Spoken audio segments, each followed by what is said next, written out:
The easiest thing I've done was to get out from under the labels and to live the life that I live. The most difficult thing I've ever done was to believe that I can do it. The difference is that when you don't know what's impacting you, and it's something that's holding you down and you're not aware of it.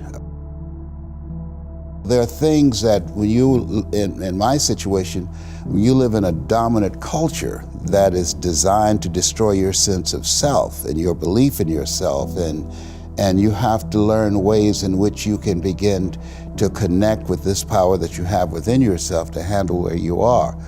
The key is to be constantly in a perpetual process of discovering the truth of who you are and fighting constantly to look for ways in which you can escape the inner conversation. Between ages 0 and 5, we determine what's available to us and what's not available to us. And so that was a defining moment. I knew there are certain things I could not do, certain places I could not go. They used to have signs on Miami Beach that said, Jews, dogs, and coloreds not allowed.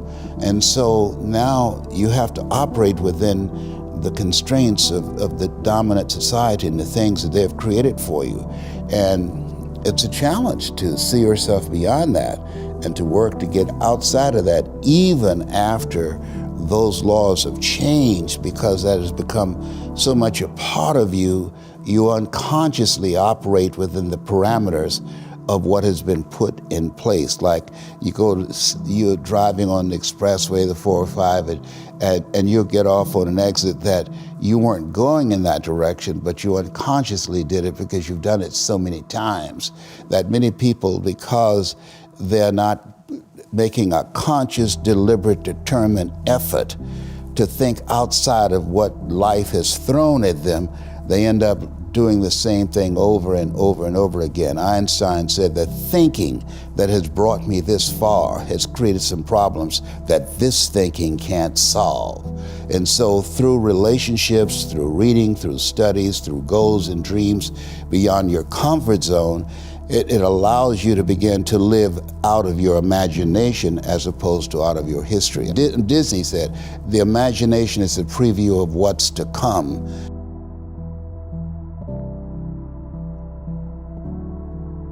They have to expose themselves to something that will give them a different vision of themselves. And in addition to that, they have to put themselves in a community of what I call OQP, only quality people. A gentleman who dramatically transformed my life, I was a junior at Booker T. Washington High School in Miami, Florida, and I went in his class looking for another friend, and he said, go to the board and work this problem out for me.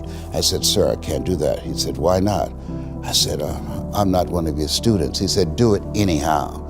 And the other kids started laughing, saying, he's Leslie, he's DT. And he said, what's DT? His brother is smart, but he's the dumb twin. And I said, I am, sir. And he came from behind his desk and he pointed at me, he said, don't you ever say that again. Someone's opinion of you does not have to become your reality. And he taught me 3 things. He said, if you want to become successful in life, young man, he said, number 1, you got to change your mindset. He said, you don't get in life what you want, you get in life what you are. Number 2, practice OQP, only quality people.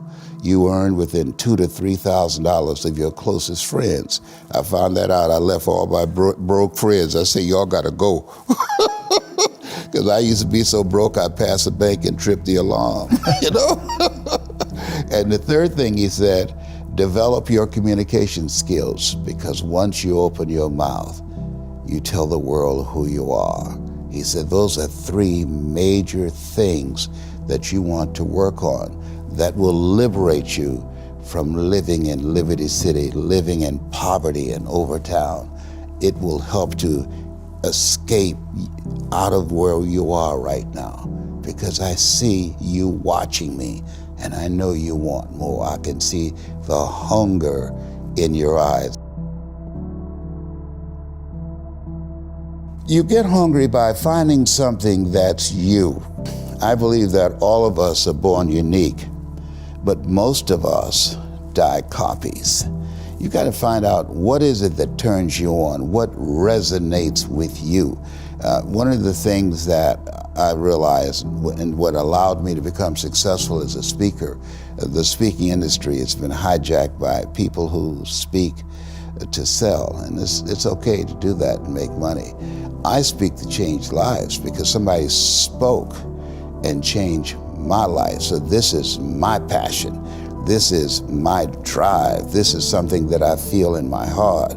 And so the key to that hunger-driven life is a heart-centered life. I didn't do what I'm doing for years because of my programming, because of the culture in which I was raised in. I would see other people with degrees and PhDs and MBAs and credentials I don't have, and I convinced myself I couldn't do it. But Mr. Washington, on that day, we became friends, and he taught me not only someone's opinion of you does not have to determine your reality. He said that you have to work on yourself and you have to have an unstoppable attitude, and no excuse is acceptable, and you got to make it a priority, a non-negotiable in your life, and hold a constant vision of what it is you want to achieve. See it accomplished and go all out. Find a way to win. In spite of the setbacks, in spite of the disappointments, in spite of your failures. I tell people when I'm giving presentations, you will fail your way to success. I have a saying, is life knocks you down, try and land on your back, because if you can look up, you can get up.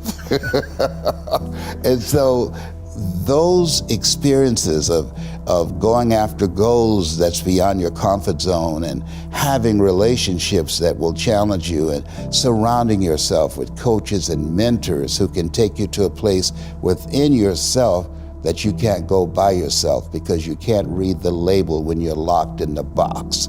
And so those experiences, they challenge you to go to that next level and continue to move forward in your life, doing new and exciting things that eye has not seen, ear has not heard, nor has entered the heart of mankind what God has in store for you when you live a heart-centered life, deciding that you're going to live a life that will outlive you. You're going to live a life that counts, a life that will build a legacy and change the planet. You know, Horace Mann said, we should be ashamed to die until we've made some major contribution to humankind. And so my goal is to make a major contribution to humankind.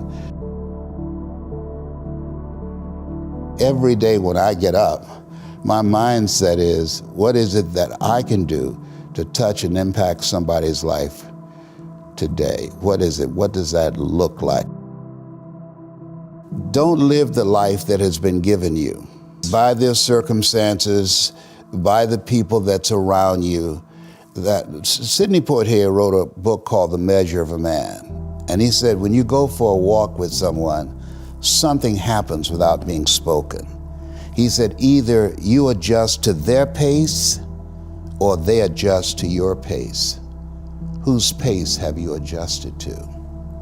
And so there are things that we pick up and we think that they're our choices, but they're the choices that we've been programmed by life to do. When we leave our homes in the morning, we're bombarded with over 6,000 advertising hits through Facebook, through Twitter, through Instagram, through television, through our phones and through our communities, and through the computers. And so all of these things are impacting us every day. So if you don't have a program for your mind, then your mind is going to be programmed, and you'll find yourself doing things that you did not know, and that they affected you, that they, through marketing techniques and strategies, that they will create a thirst within you. I came up in an era that said if you built the best mousetrap, the world will be the path to your door. But if you know marketing, people will sleep outside your store to buy a telephone they've never touched or seen. I was trying to think, what could I say that could actually be helpful or useful to you in the future? And I thought perhaps tell the story of how I sort of came to be here. How did some of these things happen? And maybe there's some lessons there, because I often find myself wondering, how did this happen? So when I was young, I didn't really know what I was going to do when I got older. People kept asking me, and eventually I thought that the idea of inventing things would be really cool. And the reason I thought that was because I read a quote from Arthur C. Clarke, which said that a sufficiently advanced technology is indistinguishable from magic. And that's really true. If you go back, say 300 years, the things that we take for granted today, you'd be burned at the stake for. You know, being able to fly, that's crazy. Being able to see over long distances, being able to communicate, having effectively, with the internet, a group mind of sorts, and having access to all the world's information instantly from almost anywhere on the earth. This is stuff that really would be magic, or would be considered magic in times past. In fact, I think it actually goes beyond that, because there are many things that we take for granted today that weren't even imagined in times past. They weren't even in the realm of magic. So it actually goes beyond that. So I thought, well, you know, if I can do some of those things, basically if I can advance technology, then that's like magic, and that would be really cool. And I also had sort of a slight existential crisis, because I was trying to figure out what does it all mean? Like, what's the purpose of things? And I came to the conclusion that if we can advance the knowledge of the world, if we can do things that expand the scope and scale of consciousness, then we're better able to ask the right questions and become more enlightened. And that's really the only way forward. So I studied physics and business, because I figured in order to do a lot of these things, you need to know how the universe works, and you need to know how the economy works. And you also need to be able to bring a lot of people together to work with you to create something, because it's very difficult to do something as an individual if it's a significant technology. So I originally came out to California to try to figure out how to improve the energy density of electric vehicles, basically to try to figure out if there was an advanced capacitor that could serve as an alternative to batteries. That was in '95, and that's also when the internet started to happen. And I thought, well, I can either pursue this technology where success may not be one of the possible outcomes, which is always tricky, or participate in the internet and be part of it. So I decided to drop out. Did some internet stuff. Did a few things here and there. One of which was PayPal. And I think maybe it's helpful to say one of the things that was important then in the creation of PayPal was kind of how it started, because the initial thought was with PayPal was to create an agglomeration of financial services, so to have one place where all of your financial services needs would be seamlessly integrated and work smoothly. And then we had like a little feature which was to do email payments. And whenever we'd show the system off to someone, we'd show the hard part, which was the agglomeration of financial services, which was quite difficult to put together. Nobody was interested. Then we'd show people email payments, which was actually quite easy, and everybody was interested. So this is, I think it's important to take feedback from your environment. You know, you want to be as closed loop as possible. So we focused on email payments and really try to make that work, and that's what really got things to take off. But if we hadn't responded to what people said, then we probably would not have been successful. So it's important to look for things like that and focus on them when you see them, and correct your prior assumptions. And then going from PayPal, I thought, well, what are some of the other problems that are likely to most affect the future of humanity? It really wasn't from the perspective of what's the rank-ordered best way to make money, which is okay, but it was really what I think is going to most affect the future of humanity. So I think the biggest terrestrial problem we've got is sustainable energy, but the production and consumption of energy in a sustainable manner. If we don't solve that this century, we're in deep trouble. And then the other one being the extension of life beyond Earth to make life multiplanetary. So The latter is the basis for SpaceX, and the former is the basis for Tesla and Solar City. And when I started SpaceX, initially I thought that, well, there's no way one could possibly start a rocket company. I wasn't that crazy. I thought, well, what is a way to increase NASA's budget? That was actually my initial goal. So I thought, well, if we can do a low-cost mission to Mars, something called Mars Oasis, which would land seeds in dehydrated nutrient gel, and you hydrate them upon landing, and then you'd have this great sort of money shot of green plants on a red background. The public tends to respond to precedents and superlatives, and this would be the first life on Mars, the furthest that life's ever traveled, as far as we know. And I thought, well, that would get people really excited, and therefore increase NASA's budget. So obviously, the financial outcome from such a mission would probably be zero. So anything better than that was on the upside. So I actually went to Russia 3 times to look at buying a refurbished ICBM, because that was the best deal. And I can tell you it was very weird going there in late 2001, 2002, going to the Russian rocket forces and saying, I'd like to buy 2 of your biggest rockets, but you can keep the nuke. That's a lot more. They thought I was crazy, but I did have money, so that was okay. After making several trips to Russia, I came to the conclusion that actually my initial impression was wrong, because my initial thought was, well, that there's not enough will to explore and expand beyond Earth and have a Mars base and that kind of thing. But I came to the conclusion that that was wrong.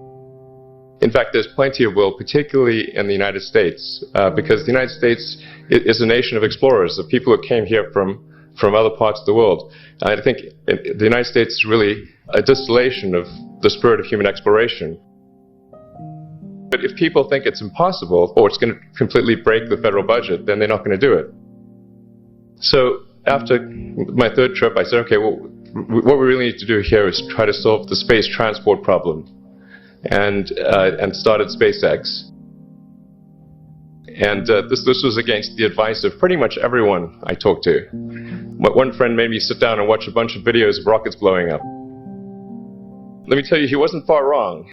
It was tough going there in the beginning, because I'd never built anything physical. I mean, I'd built like little model rockets as a kid and that kind of thing, but I'd never had a company that built anything physical. So I had to kind of figure out how to do all these things and bring together the right team of people. And so we did all that and then failed 3 times.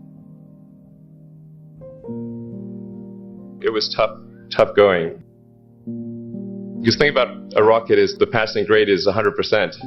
And you don't get to actually test the rocket in the real environment that it's going to be in. So I think, so the best analogy for rocket engineering is like if you want to create a really complicated bit of software, you can't run the software as an integrated whole, and you can't run it on the computer it's intended to run on. But the first time you put it all together and run it on that computer, it must run with no bugs. That's basically the essence of it. So we missed the mark there. The first launch, I was picking up bits of rocket near the launch site. It was a bit sad. But we learned with each successive flight, and we're able to, eventually with the 4th flight in 2008, reach orbit.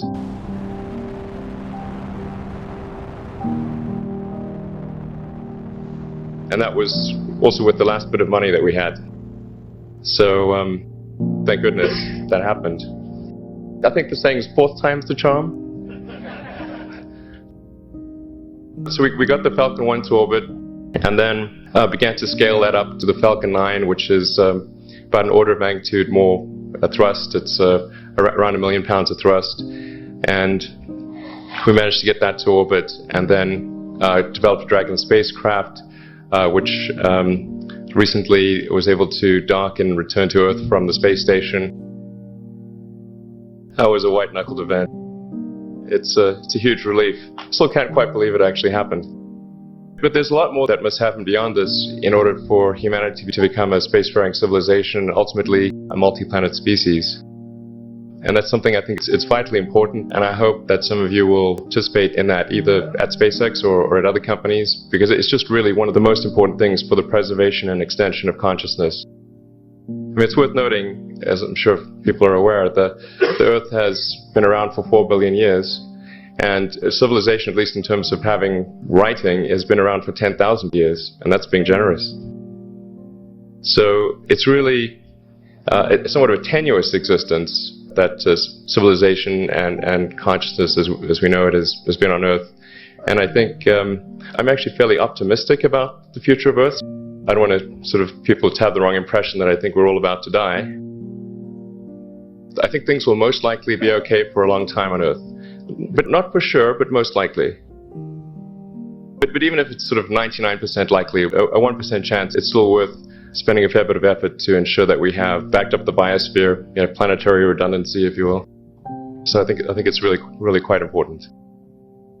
And in order to do that, there's a breakthrough that needs to occur, which is to create a rapidly and completely reusable transport system to Mars, which is one of those things that's right on the borderline of impossible. That's sort of the thing that we're going to try to achieve there with SpaceX.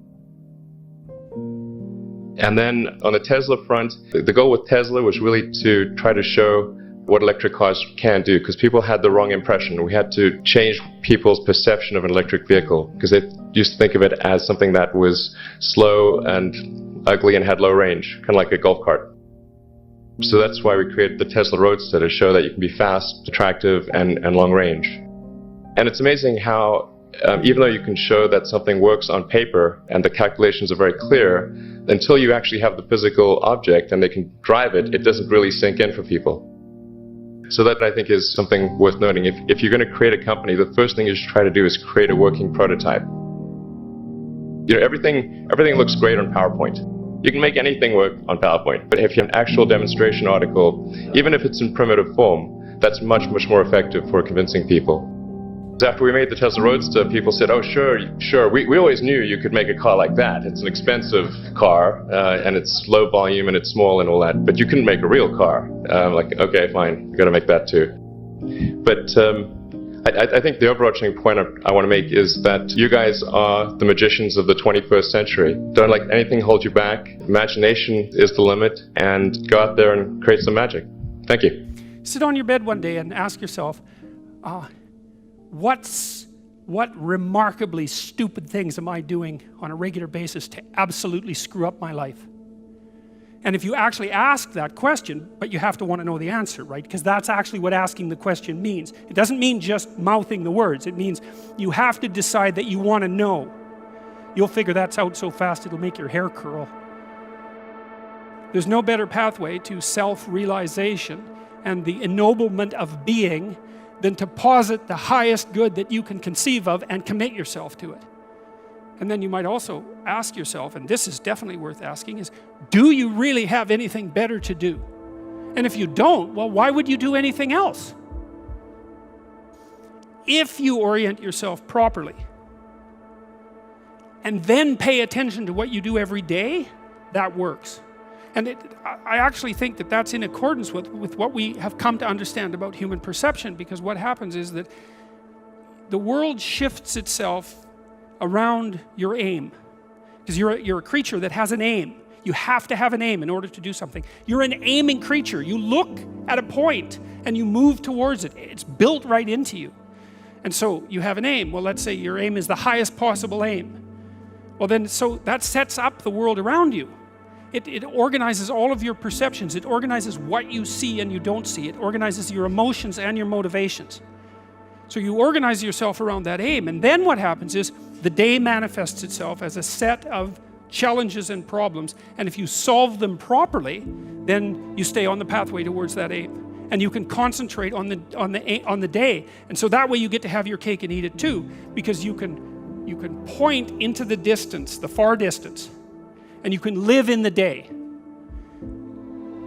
And it seems to me that that makes every moment of the day supercharged with meaning. That's how, because if everything that you're doing every day is related to the highest possible aim that you can conceptualize, well, that's the very definition of the meaning that would sustain you in your life.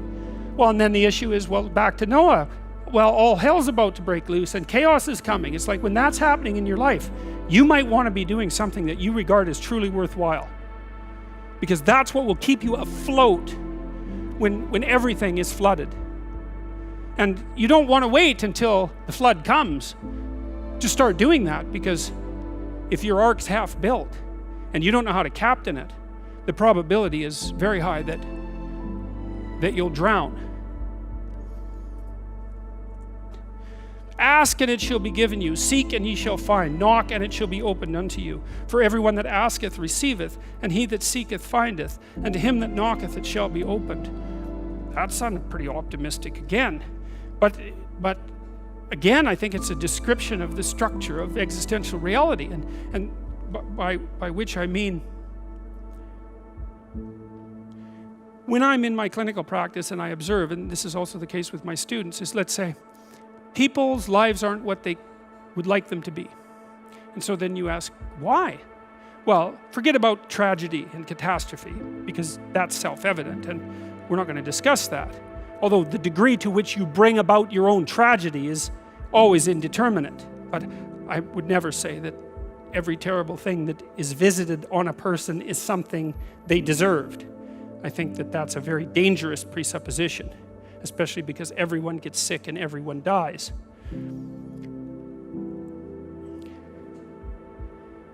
But one of the main reasons that people don't get what they want is because they don't actually figure out what it is. And the probability that you're going to get what would be good for you, let's say, which would even be better than what you want, right? Because, you might be wrong about what you want easily. But maybe you could get what would really be good for you. Well, why don't you? Well, because you don't try. You don't think, okay, here's what I would like if I could have it. And I don't mean in a way that you manipulate the world to force it to deliver you goods for status or something like that. That isn't what I mean. I mean something like, imagine that you were taking care of yourself like you were someone you actually cared for. And then you thought, okay, I'm caring for this person. I would like things to go as well for them as possible. What would their life have to be like in order for that to be the case? Well, people don't do that. They don't sit down and think, all right, let's figure it out. You've got a life. It's hard, obviously. It's like 3 years from now, you can have what you need. You got to be careful about it. You can't have everything. You can have what would be good for you, but you have to figure out what it is, and then you have to aim at it. Well, my experience with people has been if they figure out what it is that would be good for them, and then they aim at it, then they get it. And it's strange because it's a strange thing. It's not quite that simple because, you may formulate an idea about what would be good for you, and then you take 10 steps towards that, and you find out that your formulation was a bit off, and so you have to reformulate your goal. So you're kind of going like this as you move towards the goal. But a huge part of the reason that people fail is because they don't ever set up the criteria for success. And so, since success is a very narrow line and very unlikely, the probability that you're going to stumble on it randomly is 0. And so there's a proposition here, and the proposition is, if you actually want something, you can have it. Now the question then would be, well, what do you mean by actually want? And the answer is that you reorient your life in every possible way to make the probability that that will occur as certain as possible. And that's a sacrificial idea, right? It's like, you don't get everything. Obviously. But maybe you can have what you need. And maybe all you have to do to get it is ask. But asking isn't a whim or today's wish. It's like, you have to be deadly serious about it. You have to think, okay, like, I'm taking stock of myself. And if I was going to live properly in the world and I was going to set myself up such that being would justify itself in my estimation, and I don't mean as a harsh judge, exactly what is it that I would aim at? And so the issue is not so much the blindness of others, even though there's as much blindness among others as there is for you. But the issue here, the advice here, the description here is, you should be concerned about what's interfering with your own vision first. And you should leave other people the hell alone in relationship to that.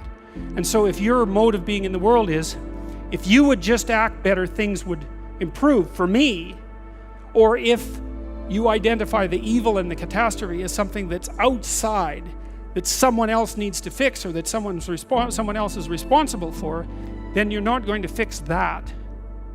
And you're going to remain blind to the things that you're doing and not doing that make things not go well. And so it's just better to think, all right, I'm probably blind in many, many ways. And maybe there are some ways that I could rectify that, because it's highly probable that you're blind in all sorts of ways.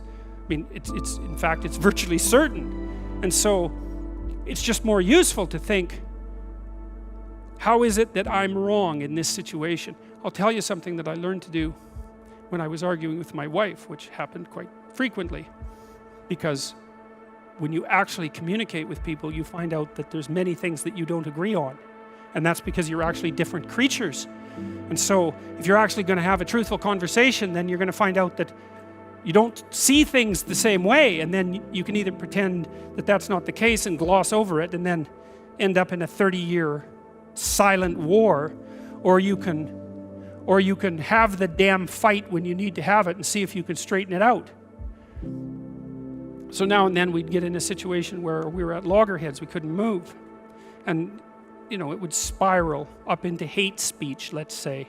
Because, yeah, everyone laughs because they know they manifest plenty of hate speech towards those they love. So one of the things we learned to do was, when we hit an impasse, was to separate and to go our own ways and to go sit and think, okay, look, we're at this unpleasant situation. We can't figure out how to move forward. I'd always think, of course it's her fault. Obviously it's her fault. At least 95%. But maybe there was something I did that contributed like 5% to it. The amount of information that's been created from the dawn of humanity, since human beings walked this planet to the year 2003, which is only, a decade and a half ago, that amount of information, how long does it take to create that nowadays? 2 days. The amount of information is doubling at dizzying speeds, but how we learn it, how we absorb it, focus, retain it, apply it, is pretty much flatline. And that growing gap creates something called anxiety. They call it information fatigue syndrome, because everything's a syndrome, right? Yeah. Higher blood pressure, compression of leisure time, more sleeplessness. Because we live in an age where, electric cars and spaceships that are going to Mars, but our vehicle of choice when it comes to learning and education is like a horse and buggy. Like the education system we all grew up with the 20th century education that prepared us for a 20th century world, which at the turn of the 20th century was working in farms and factories. And that's what the education was. It was assembly line, cookie cutter, one size fits all. But now we live in a world where the world's changing so much. Someone graduating school today is going to have 8 to 14 different careers. Can you imagine that? Not jobs, but different careers, because we don't know where the world's going to be.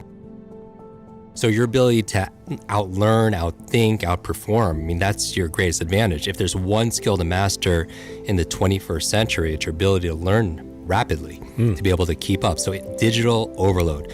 The second digital supervillain today that I think is a health threat to everyone listening, whether you're an entrepreneur, you're a parent, you're a high achiever, is this thing called digital distraction.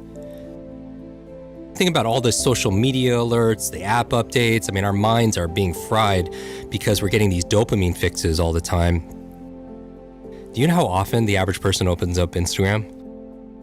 It's now 150 times. And then if you guys are opening up less, that means somebody's opening up a whole lot more. But that's by design, right? Because every like, share, comment, you get this dopamine flood, and it drives our habits and our addiction, if you will. And we talk a lot about routines, and now we're going to talk about how to jumpstart your brain, morning routine, evening routines, because really the success that everyone is desiring, it's hidden in our daily habits. Right? First you create your habits, and then your habits create you.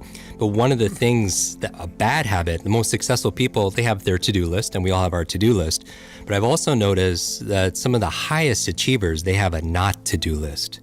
You know what I mean? They have a list of non-negotiable things they will not indulge in, because, we've all read the book Good to Great. You say no to good so you can say yes to great, right? And a lot of times when you get more and more successful, you suffer from this opportunity stress. Right, you get more and more offers, more and more opportunity, and you can't say yes to everything. And that's a big challenge, because then you have so many windows open on your computer. And even if they're minimized, they still take up energy and they still take up space and memory. And you wonder why you're fatigued all the time. You wonder why you don't have the mental energy to do the things that you need to be able to do. So digital distraction, and on the top of your not to-do list should be not checking your phone in the first thing in the morning. And I know everyone's listening to me, and automatically so many people are just like, oh my God, like I hate this guy. But the first hour of the day, the reason why you don't want to pick up your phone is because, and we're all guilty of this, is because it rewires your brain for two things. Number one, it rewires your brain for distraction. When you wake up first thing in the morning, you're in this relaxed, alpha, creative, very suggestible state, right? You just woke up. And so you have to be very careful and protect and stand guard to your mind from outside influences, because number one, if the first thing you see on your phone, you're watching these cat videos and everything that's going on social media, you're getting these dopamine flood, which is building your distraction muscles. Because when it comes to focus is like, there's a focus fitness, if you will, and you have focus muscles, but you also have distraction muscles. And a lot of people, their distraction muscles are way overdeveloped because of picking the phone up first thing in the morning. But the second reason, for a neurological reason why you don't want to pick up your phone the first hour of the day, is because it also rewires your brain for reaction. It's training your brain to be reactive. And so, as you go through your phone, you wake up in the morning, you pick up your phone, you get one text, one voicemail message, one email, and all of a sudden your day is shot. Like it puts you in a bad mood, and you carry that mood throughout your entire day. And that's a big challenge because if you're just fighting fires, then you're just on the defense. If you're just trying to fulfill everyone else's needs without going through like what's going to help me to win this day, to own this, this day, to be able to make it the best, then you're reacting. And I have a friend, Brendan Burchard. He says your inbox is nothing but a convenient organizational system for other people's agenda for your life. So you're training your brain to react, and you can never have an incredible day if you're just reacting to things, right? So for me, I wake up in the morning and when I just start journaling, and I write down 3 things I want to accomplish personally that day and 3 things I want to accomplish professionally. And it's different every single day, but I always begin with the end in mind. One of my favorite books of all time is this book called 7 Habits of Highly Effective People. And we've read this book. Some people are like, I have that book and it's sitting on my shelf. And it becomes shelf help, not self-help, right? Because nobody's actually like reading that book, because so many people buy books. And I like to encourage people to read at least 1 book a week, because the average person reads about 2, maybe 3 books a year.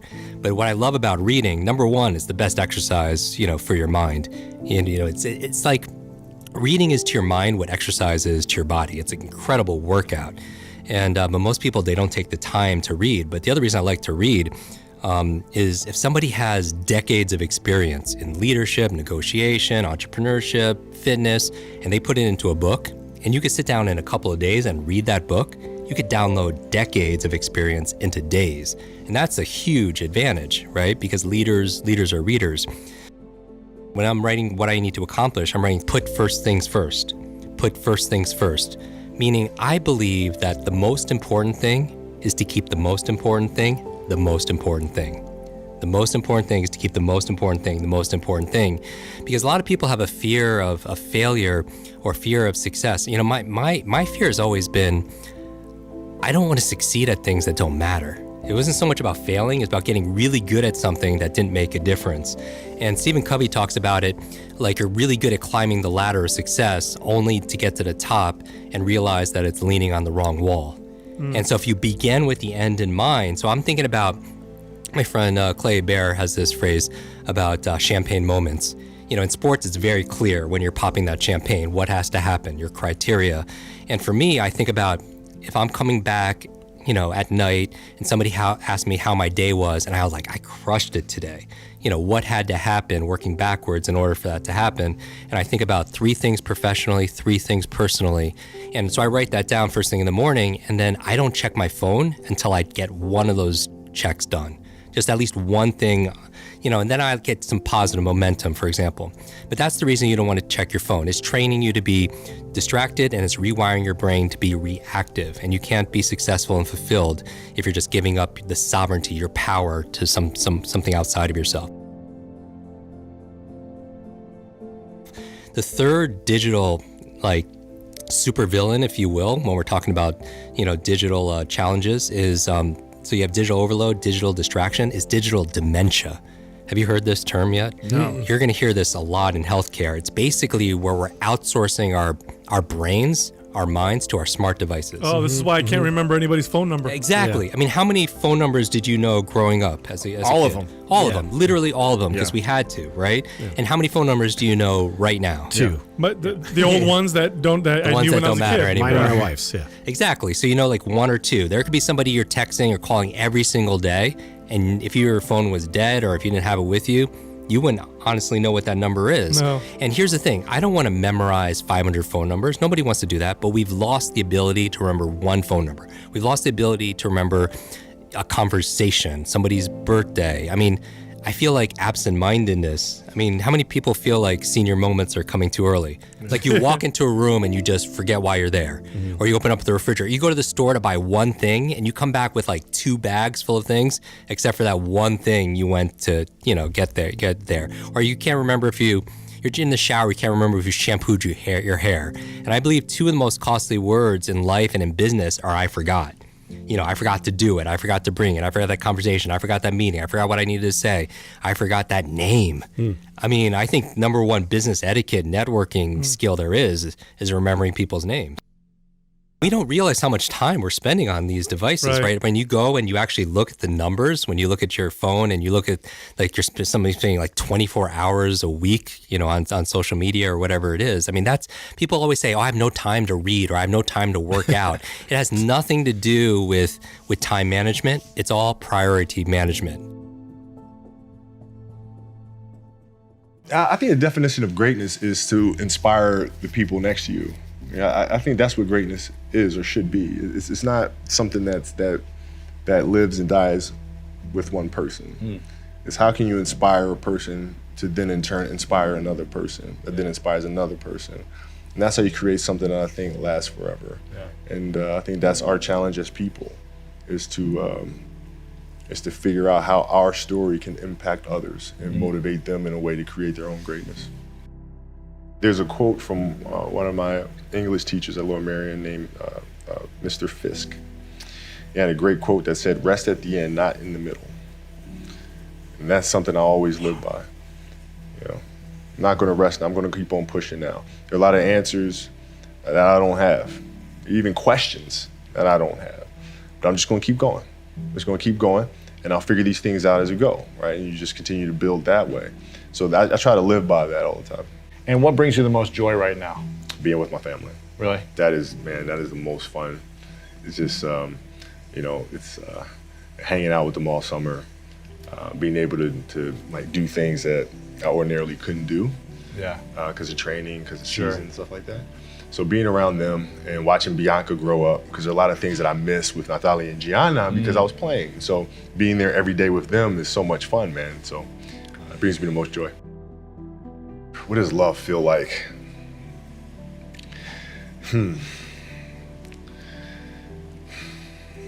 Happiness is such a, I think I would describe love as happiness. I think I'd describe it as a beautiful journey. It has its ups and downs, right? Whether it's in marriage or whether it's in the career, things are never perfect. But through love, you continue to persevere and you move through them. You move through them. And then through that storm, beautiful sun emerges. Yeah. Right? And inevitably another storm comes. And guess what? You ride that one out too. Yeah. So I think love is a certain determination and persistence to go through the good times and the bad times with the someone or something that you truly love. My parents were great. Growing up, they instilled in me the importance of imagination, of curiosity, and understanding that, okay, if you want to accomplish something, I'm not just going to sit here and say, yes, you can do whatever you want. Yes, you can, but you have to also put in the work to get there, right? So they taught me that at a really early age, man. And when you grow up as a kid thinking that the world is your oyster, all things are possible if you put in the work to do it, you grow up having that fundamental belief. My mom was there on a daily basis. My father was really influential at a really critical time where I had a summer where I played basketball when I was like 10 or 11 years old, and a very prominent summer league in Philadelphia called the Sunny Hill League, where my father played, my uncle played, and they were like all-time greats and some stuff. And Wilt Chamberlain played in the league, Earl of Pro Monroe played in the league. And here I come playing, and I don't score 1 point the entire summer. Really? Not one. How old were you? 11, 10, 11. And you're playing against other 10, 11-year-olds? Uh-huh. Or you didn't score once? Not one. Were you in the game? I was in the game. How'd you not score? Because I was terrible. Really? Yeah. At 10, 11 years old, you were that awful. terrible. I mean, and I had these big knee pads on because I was growing really fast. And I had socks all the way up here, and I had like the high top Skinny, fades, like skinny as hell. And I scored not a free throw, nothing, not a lucky shot, not a breakaway layup, 0 points. And I remember crying about it and being upset about it. And my father just gave me a hug and said, listen, whether you score 0 or score 60, I'm gonna love you no matter what. Wow. Now that is the most important thing that you can say to a child. Because from there, I was like, okay, that gives me all the confidence in the world to fail. I have the security there. But to hell with that, I'm scoring 60. Let's go. Right. And from there, I just went to work. And I stayed with it, and I kept practicing. When you're in this culture in our society, you can do some phenomenal things individually, but they'll never reach their full potential unless you do them collectively. And you have to figure out how to do that. The challenge for me was always compassion and empathy. I think about 2009, things started changing for me. I started really making a conscious effort to better understand. And that doesn't mean, you have compassion and empathy so you go soft on them. It's more like you put yourself to the side and you put yourself in their shoes and understand what they're feeling. And then you have to make certain decisions of, okay, what buttons do I need to push for this player to get them to the next level? So it's not sit around and it's all happy-go-lucky type of thing. Your leader, your job is to get the best out of them, even if they may not like it at that time. One of the things that I had to learn is how to get the best out of my teammates. Yeah. And most people think it's a simple thing, pass them the ball. But that's not how you make guys better. You have to really affect their behavior. How do you do that? So, I would tell guys, you got back-to-backs. I don't care if we're in Miami, I don't care if we're in a great city of Chicago. You can't go out, you gotta get rest. Right? Back-to-back games. Back-to-back games, right? Monday, Tuesday. You play Monday and play again Tuesday. Guys aren't gonna listen, right? Right. So a few times say, all right, we'll all go out. Go out together. Really? I'll drink with you, right? But the next morning, I'm banging on your door at 5 a.m. Let's go. They're not getting Where are we going? I hung out with you. Now you come hang out with me. Wow. This is what we do. All right, let's go. And we're at the gym. We're working out. Right. We hit the bus. We go to practice. We play that night. And they're dead. And they're like, oh, lesson learned. Really? Lesson learned. So take them out once. Listen, if you're gonna do that. But don't let that compromise what we're here to do. Right. This is why we're here. This is why you're here in the first place. What does losing feel like to you? It's exciting. Why is it exciting? Because it means you have different ways to get better. There's certain things that you can figure out that you can take advantage of, right? Certain weaknesses that were exposed that you need to shore up, right? So it was exciting. I mean, it sucks to lose. Right. But at the same time, there are answers there if you just look at them. I'll give you an example. So Katie Lou Samuelson is one of the best college basketball players in the country. She plays at UConn. She's going to be a senior. And they just had a really tough season last year where they lost to Notre Dame in the final. And so I asked her, I said, have you watched the Notre Dame game? She was like, no. I said, well, why not? I said, I don't want to watch that. I said, I know you don't, but you're going to play Notre Dame this year, yeah? Yeah. What's the chances you see him again in the final? I said, well, you probably see him again. I said, well, you can't show up and play them without knowing why you lost that one, right? So, the mistakes that you've made in that game, you have to do the hard stuff and watch that game and study that game to not make those mistakes over and over again just because you weren't brave enough to face it. So she came down to the office. I brought her down to the office and we sat down, we watched that game together. Wow. Right? And you gotta deal with Face it. Gotta deal with it. Face it, learn from it. When you play for 20 years, you reach a certain level, you're like, okay, wait a minute, I have to start again at the base of a mountain and try to climb the top of this mountain. First of all, what mountain am I climbing? I don't even know, like, what the hell am I going to be doing? And it's very scary. It's very scary. Even for you? Oh, absolutely. Wow. Absolutely. And the thing that helped me actually was hurting my Achilles, because that forced me to sit there and say, okay, the day could be today that your career is over. Now what do? You have these ideas about doing something with your life after basketball, but what if today is the day that's it? Now what do you do? So I had all this time sitting there with my Achilles injury and contemplating and thinking, and I said, I better get to work. Wow. And that was that. The mentality book is really about process and craft. I've broken the book up into 2 sections. And process is really about the process of preparing, through injury, recovery, studying of the game. And then the craft is the actual performance and the tactics. And so a lot of things that I learned through the game were through photos. You can look at a photo and see like a player making a move, look at the angle of his feet, look how he's using his hands on defense, and I can really break down things to the smallest detail through that. And that's what you'll see in this book. I mean, it's really a basketball Bible. You'll see how I break things down, like how I'm looking at things to the smallest of detail. Yeah. And that's the best way to understand how to have that kind of mentality, is to ask questions, then find answers, and then that lead to more questions, and you find more answers, and that's what the book is. So how can we teach our children what it means to work hard? Well, you do it through training, right? So when I get up in the morning, my daughter goes with me. 4 a.m.? 4 a.m. My 15-year-old goes with me. She goes with me before school, and it becomes a daddy-daughter thing. That's cool. She just got her permit, right? So she drives in the morning. It becomes a cool thing, right? But through that process, she understands the value of hard work and things taking time. And the same thing with my 12-year-old, right? She practices every day, right? And so it's through those behaviors is where I find the motivation to do it. I found that nothing in life is worthwhile unless you take risks. Nothing. Nelson Mandela said, "There is no passion to be found playing small and settling for a life that's less than the one you're capable of living." Now, I'm sure in your experiences in school and applying to college and picking your major and deciding what you want to do with life, I'm sure people have told you to make sure you have something to fall back on. Make sure you got something to fall back on, honey. But I never understood that concept, having something to fall back on. If I'm going to fall, I don't want to fall back on anything except my faith. I want to fall forward. I figure at least this way I'll see what I'm going to hit. Fall forward. This is what I mean. Reggie Jackson struck out 2,600 times in his career, the most in the history of baseball. But you don't hear about the strikeouts. People remember the home runs. Fall forward.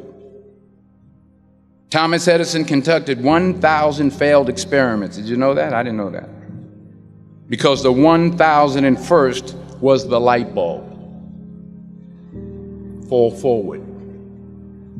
Every failed experiment is one step closer to success. You've got to take risks, and I'm sure you've probably heard that before, but I want to talk to you about why that's so important. First, you will fail at some point in your life. Accept it. You will lose. You will embarrass yourself. You will suck at something. There's no doubt about it. And I know that's probably not a traditional message for a graduation ceremony, but hey, I'm telling you, embrace it, because it's inevitable. And I should know. In the acting business, you fail all the time. Early on in my career, I auditioned for a part in a Broadway musical. Perfect role for me, I thought, except for the fact that I can't sing. So I'm in the wings, I'm about to go on stage, but the guy in front of me, he's singing like Pavarotti. He's just,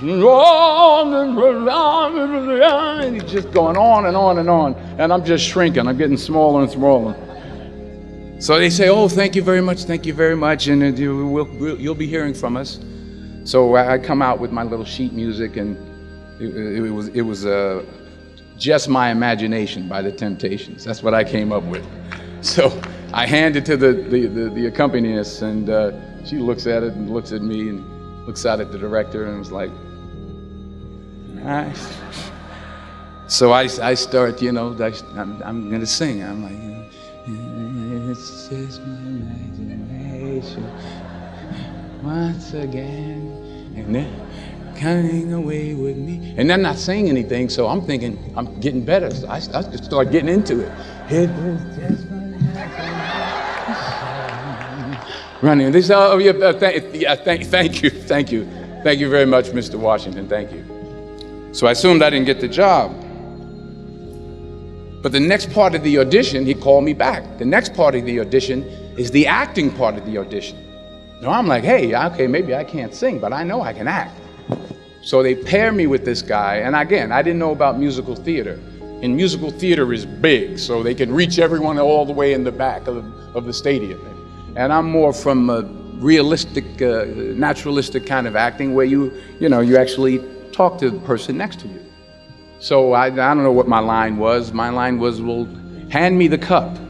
And his line was, well, I will hand you the cup, my dear. The cup will be there to be handed to you.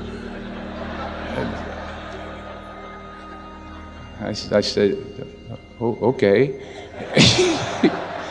Well, should I give you the cup back? Oh, yes, you should give it back to me because you know that is my cup and it should be given back to me. I didn't get the job. But here's the thing. I didn't quit. I didn't fall back. I walked out of there to prepare for the next audition, and the next audition, and the next audition. I prayed. I prayed, and I prayed. But I continued to fail, and fail, and fail. But it didn't matter, because you know what?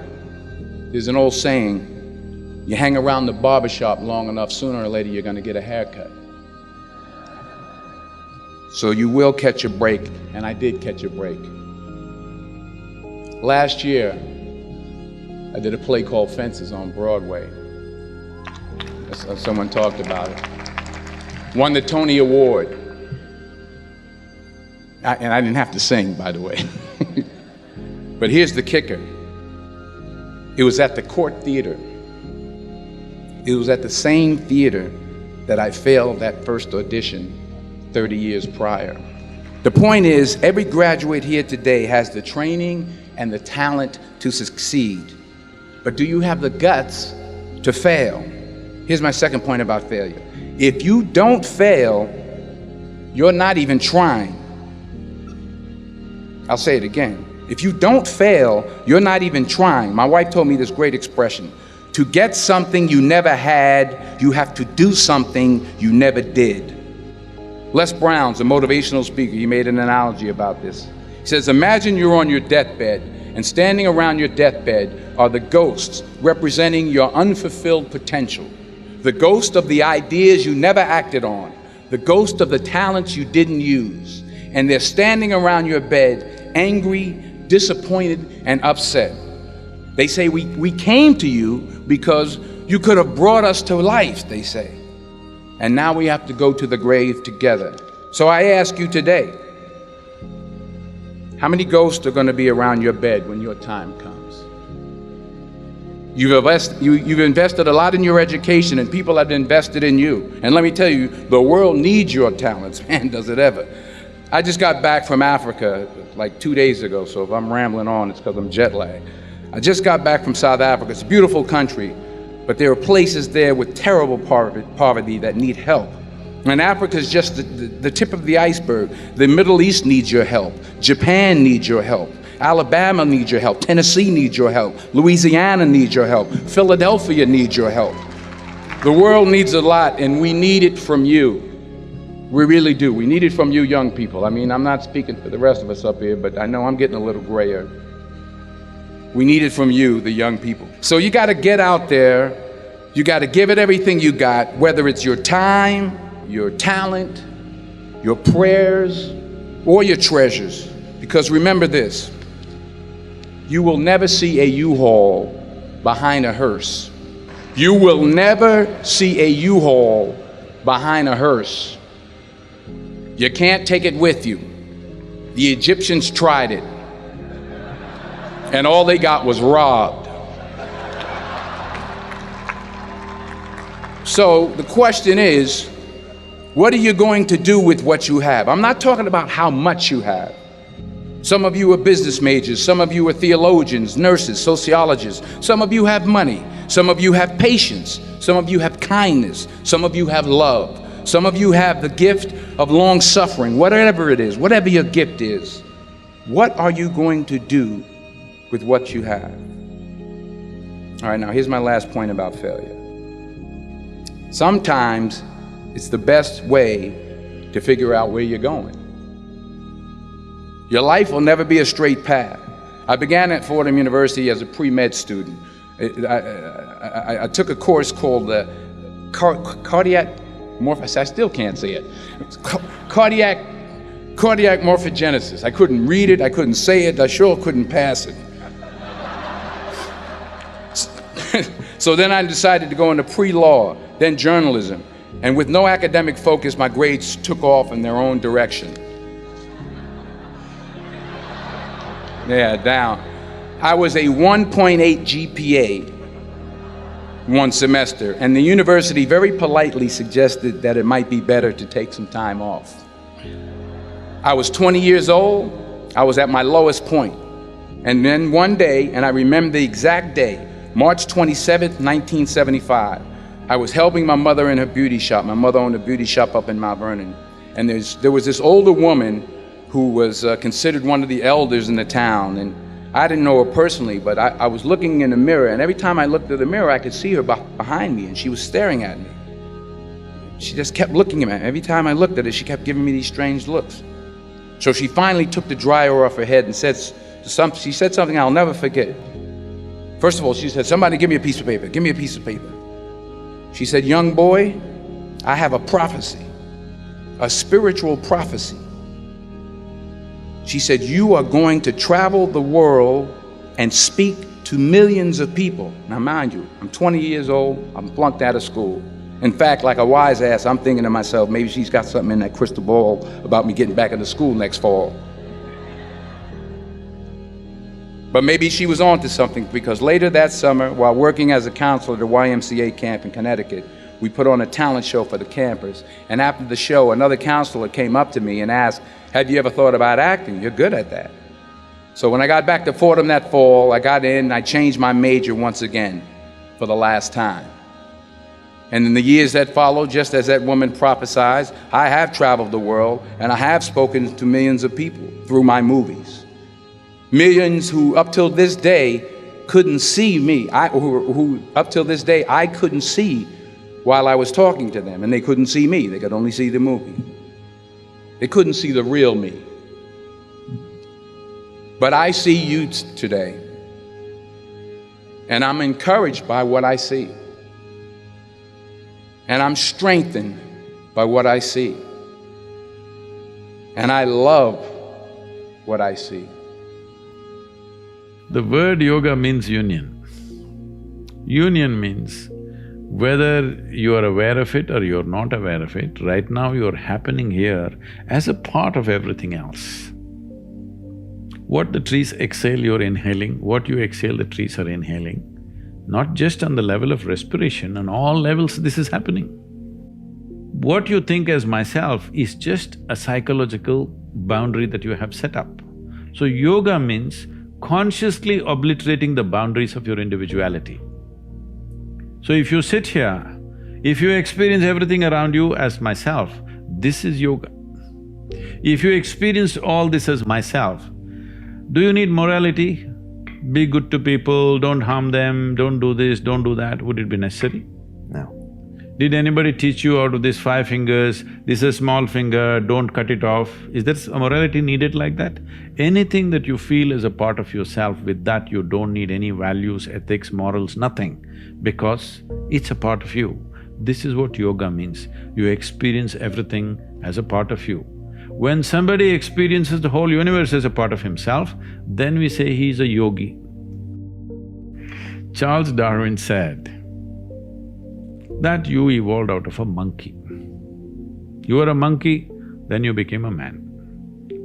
Some of the genetic scientists are saying this, that the difference, the DNA difference between a chimpanzee and you is only 1.23%. So in that sense, physiologically you're only 1.23% away from a chimpanzee. Not a big difference, isn't it? A shade. It's just a shade of difference. But in terms of intelligence and awareness, you are worlds apart from a chimpanzee. So your problem is just this, you have an intelligence for which you don't have a stable enough platform, and that's why yoga. To create a stable platform so that your intelligence works for you. Right now, you may call it so many things, so many exotic names have come up. Stress, tension, anxiety, depression, madness, all kinds of things. All this essentially what it means is, your intelligence has turned against you, that's all. You can give any number of reasons, but essentially, your intelligence has turned against you. If your intelligence was working for you, would you create blissfulness or misery? Bliss. This is all. Why your intelligence has turned against you? There's no stable enough base. So the entire yogic system is about this, that you create a stable base so that your intelligence works for you. If your intelligence turns against you, no power in the universe is going to save you, you're a done thing. If you become what you make up, unfortunate, isn't it? Yeah. Your thoughts belong to you or you belong to the thoughts, you must make up your mind. They can be dangerous, those thoughts. They're not dangerous, they're fantastic. Only thing is, fantastic things mishandled can kill you. A car can kill you, isn't it? It's a wonderful thing, an automobile. It's made our lives. If you handle it irresponsibly, it kills you. Every possibility is like this. Every possibility, if you do not harness it, it becomes a problem. So the same goes for your cerebral capability. If you do not harness it, it's a serious problem. It's taking away 80% of the human beings are simply suffering.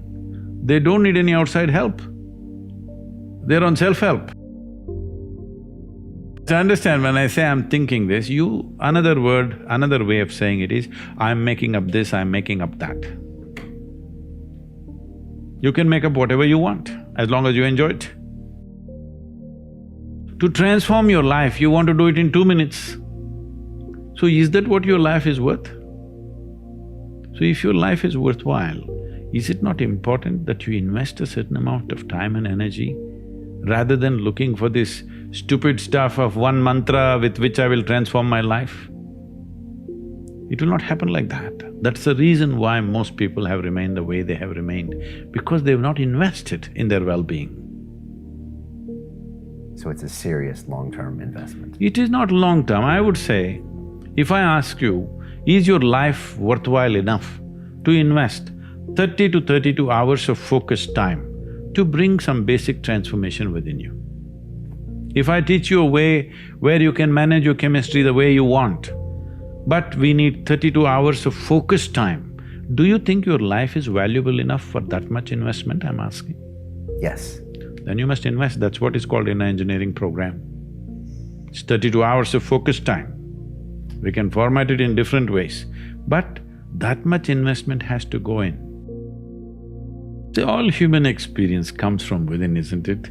I don't know what kind of geniuses thought these things. I know in America there must be 1 million books telling you how to milk happiness from something else or somebody else but all human experience is generated from within. What comes from within you must be the way you want it, isn't it? Isn't that simple enough, I'm asking? What comes from around you may not be the way you want it, but what comes from within you must be the way you want it. If whatever happens within you the way you want it, will you be blissed out or miserable? Blissed out. See, most people understand complexity as intelligence. If they make themselves difficult, they are supposed to be intelligent. Making a simple thing difficult is not intelligence. Making a very complex thing simple is intelligence, isn't it? So wrong sense of intelligence, idea of intelligence has entered people's minds. They think if they make a problem out of every solution, they're intelligent. No, no. If you find solutions for every problem, that is intelligence. That's my understanding. So essentially, this whole attitude and questioning and this kind of thing has happened to the world in a big way because our education is confusing people to make them believe that memory is intelligence. Memory is not intelligence. Memory is useful as data, but intelligence is a different dimension. We have gobbled this up, that we have made children believe from a very early age, if you remember something, you're smart. No, no. A tape recorder can remember everything. This camera can remember everything. This doesn't mean it's intelligent. So, one major aspect of my work is to separate these two. Within your experience, your memory and your intelligence are two different things. If you have an intelligence which is unsullied by memory, you will see everything just the way it is. But if you look at everything through the filters of your memory, everything is prejudiced. People who ask, all this is fine, but what's the takeaway? They want a commandment. We are talking about consciousness. Commandments won't fly. Commandments means you're trying to fix your life. Consciousness means you want to liberate your life. My intention is you must liberate your life. People come and say, Sadhguru, please teach us how to control my mind. I say, you want your mind controlled or liberated? Oh, yes, liberated, but how to control? Because they think that intelligence is a serious problem. And it's been in their lives. So what is the solution? If you remove a part of your brain, you will be fine. You're essentially complaining, I wish I had the brain of an earthworm, this human brain I am not able to handle. Yes, that is a fact. We have come to a place where to grow our food, we need chemicals.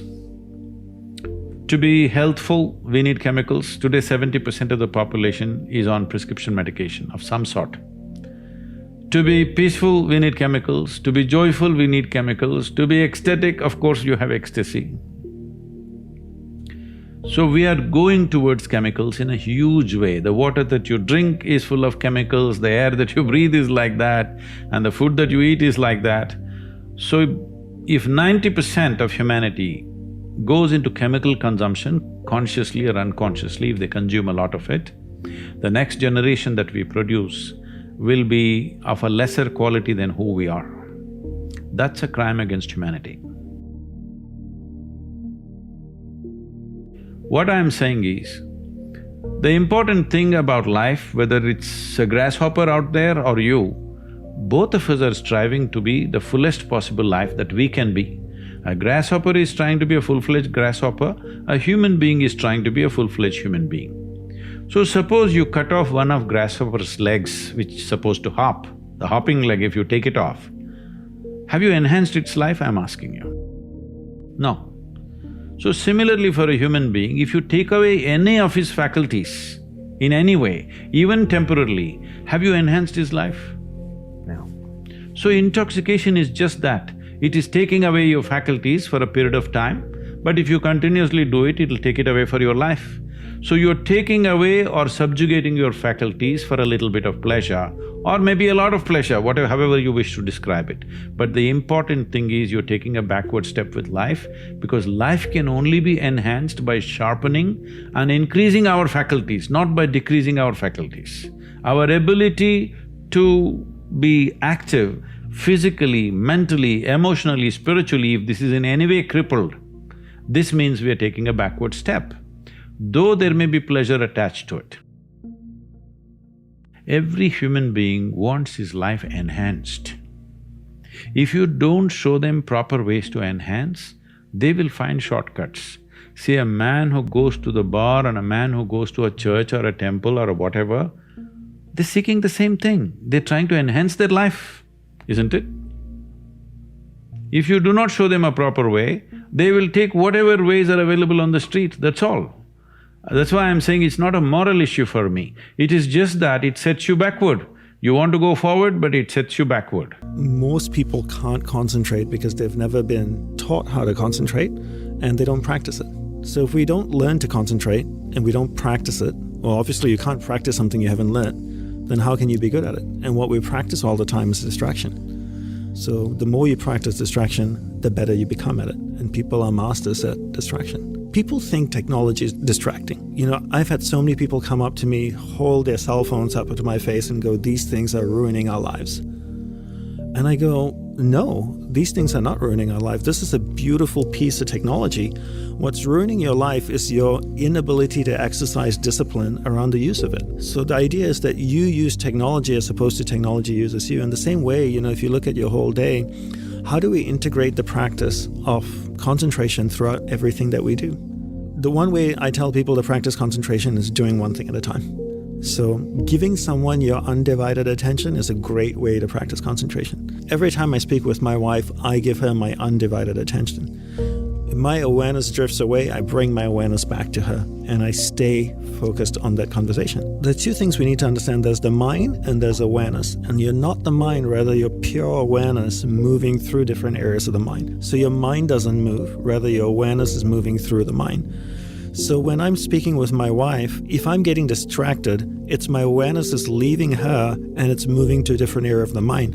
I might be thinking about a client or a contract I need to sign or a business opportunity, and then I bring my awareness back to her. We keep chatting for a minute and then my awareness drifts away again and I bring my awareness back.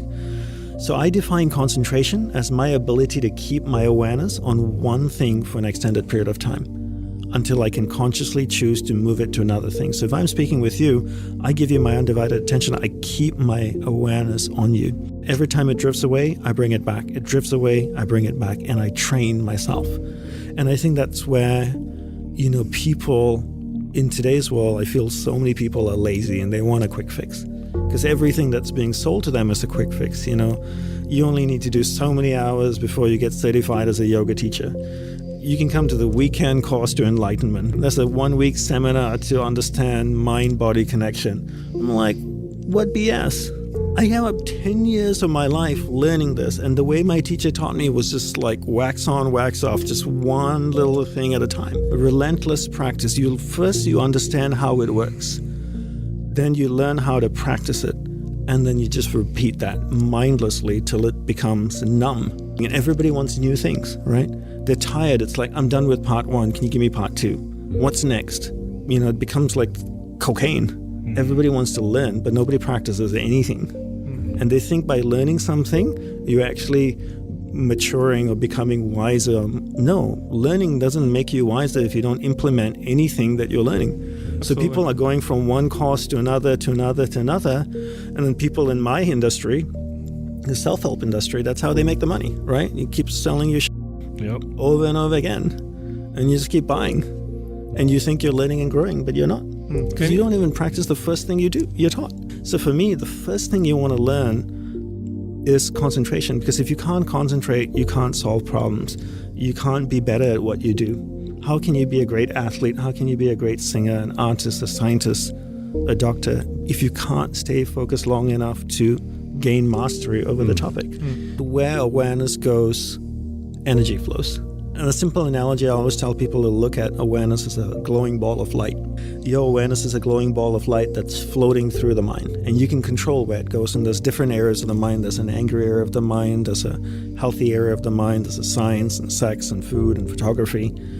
And if your awareness is going to a particular area of the mind, that's where energy is flowing, because where awareness goes, energy flows. And energy is like water. If whatever I water will start to grow, right? So if I took a watering can and I watered a garden bed, would the weeds grow or the flowers grow? Both, right? Because water can't tell the difference. Energy works the same way. If I put energy to a particular area of my mind, it will start to grow. So if I want to develop a particular area of the mind, all I need to do is harness my awareness, take it to that area of the mind and hold it there long enough so there's enough energy going to that area, and that area starts to get strengthened. And different people cultivate different areas of the mind. Some people are happy. They're always happy. They're always an optimist. because that's where the awareness is going. And because awareness goes there, energy flows there, more energy is deposited there. More energy deposited there means more magnetic, which means it pulls awareness there much easier. The mind basically has no ability to tell what's good for you and what's not good for you. If the mind actually knew, we'd all be perfect. I'd wake up in the morning, my mind would tell me meditate for an hour, do yoga, run, work out, eat this breakfast, then sit down for 2 hours or 1 hour, then stretch, then do this. No, my mind just is like, do whatever the hell you want to do. The mind doesn't know, right? So whatever we tell our mind, whatever we repeat over and over in our mind creates patterns. And these patterns, when they're repeated, whether they're repeated consciously or unconsciously, become deeply ingrained and become extremely difficult to break. He said, learn to lean on your own spine. And in the monastery that I lived in, there were 27 monks. And in the 52 years he taught, he had 27 monks when he died. So it wasn't easy to get in. He was a tough teacher, a very loving, wise teacher, and wasn't easy to stay in. But, the one thing he always said to us is that don't lean on me, because one day when I die, you're going to fall over. Learn to lean on your own spine. And I think in today's world, people lean on so many things, right? Whether it's drugs or technology, and we just complicate things, right? For thousands of years, I believe, people learned to become sensitive to their mind, their body, and their nervous system. And that's how we survived on this planet. All over the world, whether it was in Europe, Africa, Asia, people went out to the forest. They knew what leaf or root or plant healed something. And that's how we survived, right? There was no doctor or pharmacy to go to. We understood our body. We knew how to connect with plants, with things. We were sensitive enough. And now, in today's world, we are the most amazing tool on the planet, our body and our mind. But yet, we don't try to understand it ourselves. We need technology to tell us about our body. We need other things to tell us about our mind. Right? Get to know your mind, get to know your body so that you can understand it. And we have the most amazing tool in the world, yet we turn to other things like technology and drugs and everything. Why? Just go within yourself and find out all answers are inside of you. So one common thing people say to me is, Dhanapani, if I meditate 5 minutes a day in the morning, will that help me concentrate? Two things here. One is meditation doesn't help you concentrate. This is a total false, erroneous belief. Concentration leads to meditation. You cannot meditate unless you can concentrate. So meditation doesn't help you concentrate. Second is, look at it this way.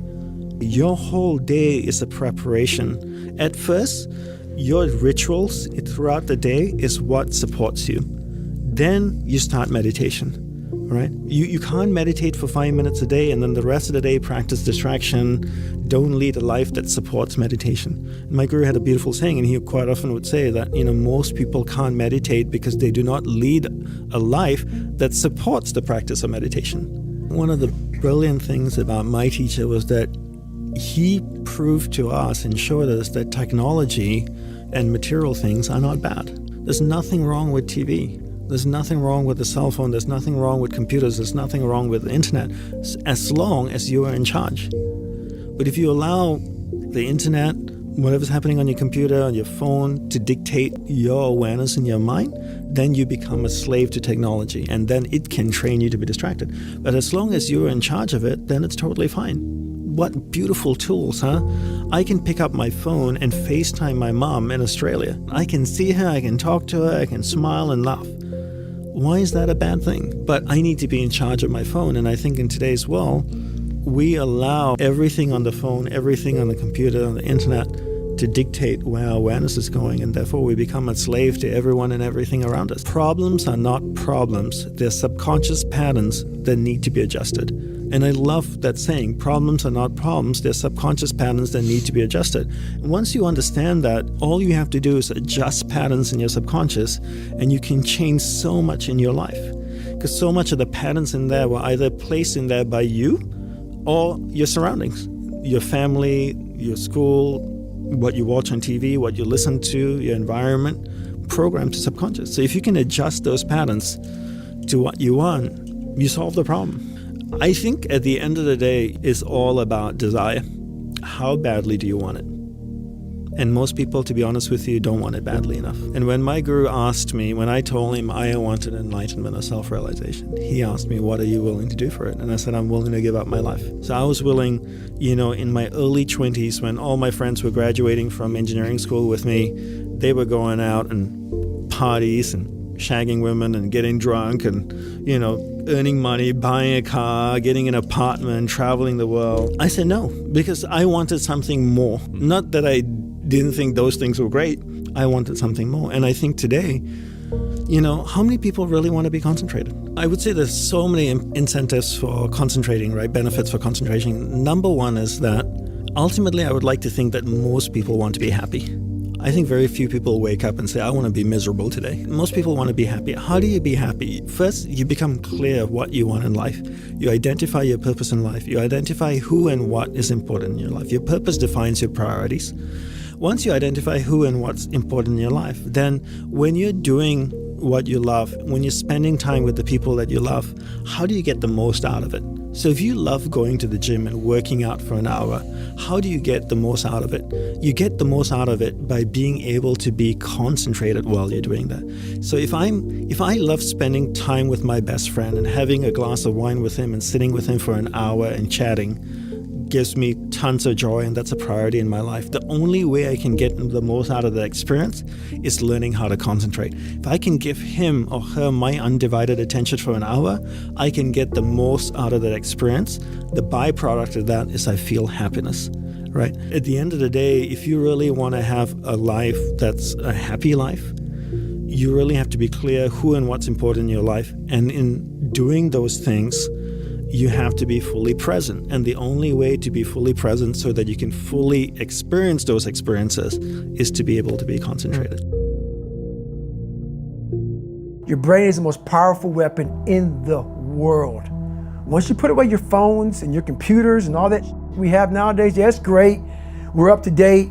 But your brain is the only thing you have when you're going through depression, when you're going through hard times, when you're going through death, real life you can't Google that, man. You're alone. You're alone. You may have a shrink you're going to, you may have a best friend you're going to, but there's 24 hours in the day where you're alone in this brain, and your brain is talking to you in all kinds of ways, and it wants to control you and pull you in these different pockets. If you can't control your own brain and your brain controls you, you got to tell your brain where you want to go and how you want to go and how you want to get there. You got to control it. If not, it's over. What existed for me was, okay, man, how am I going to make this work? And all I knew back then was hard work. The only way anything gets accomplished.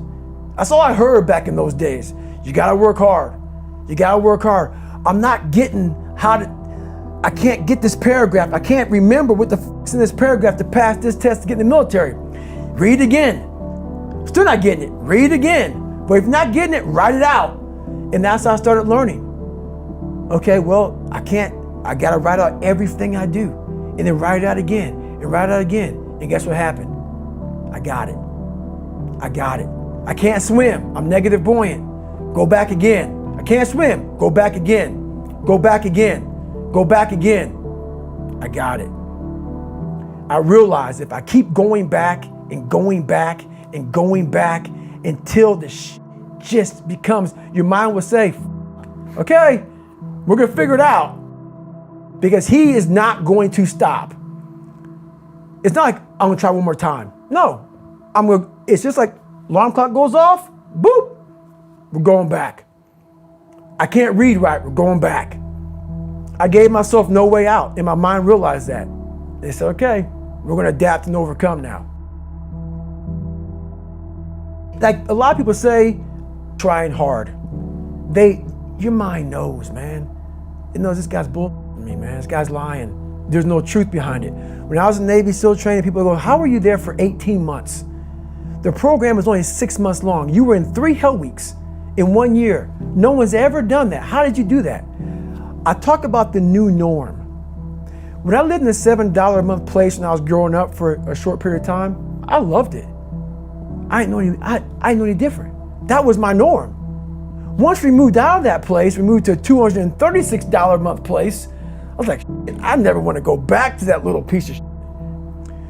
But if you go back to that $7 a month place and you realize this is where I live, this is all I got, your mind says, roger that, this is home. So when I was going through Navy SEAL training for 18 months and going back through all the hard parts over and over again, I told myself after the first time, I knew it was gonna be a long journey there.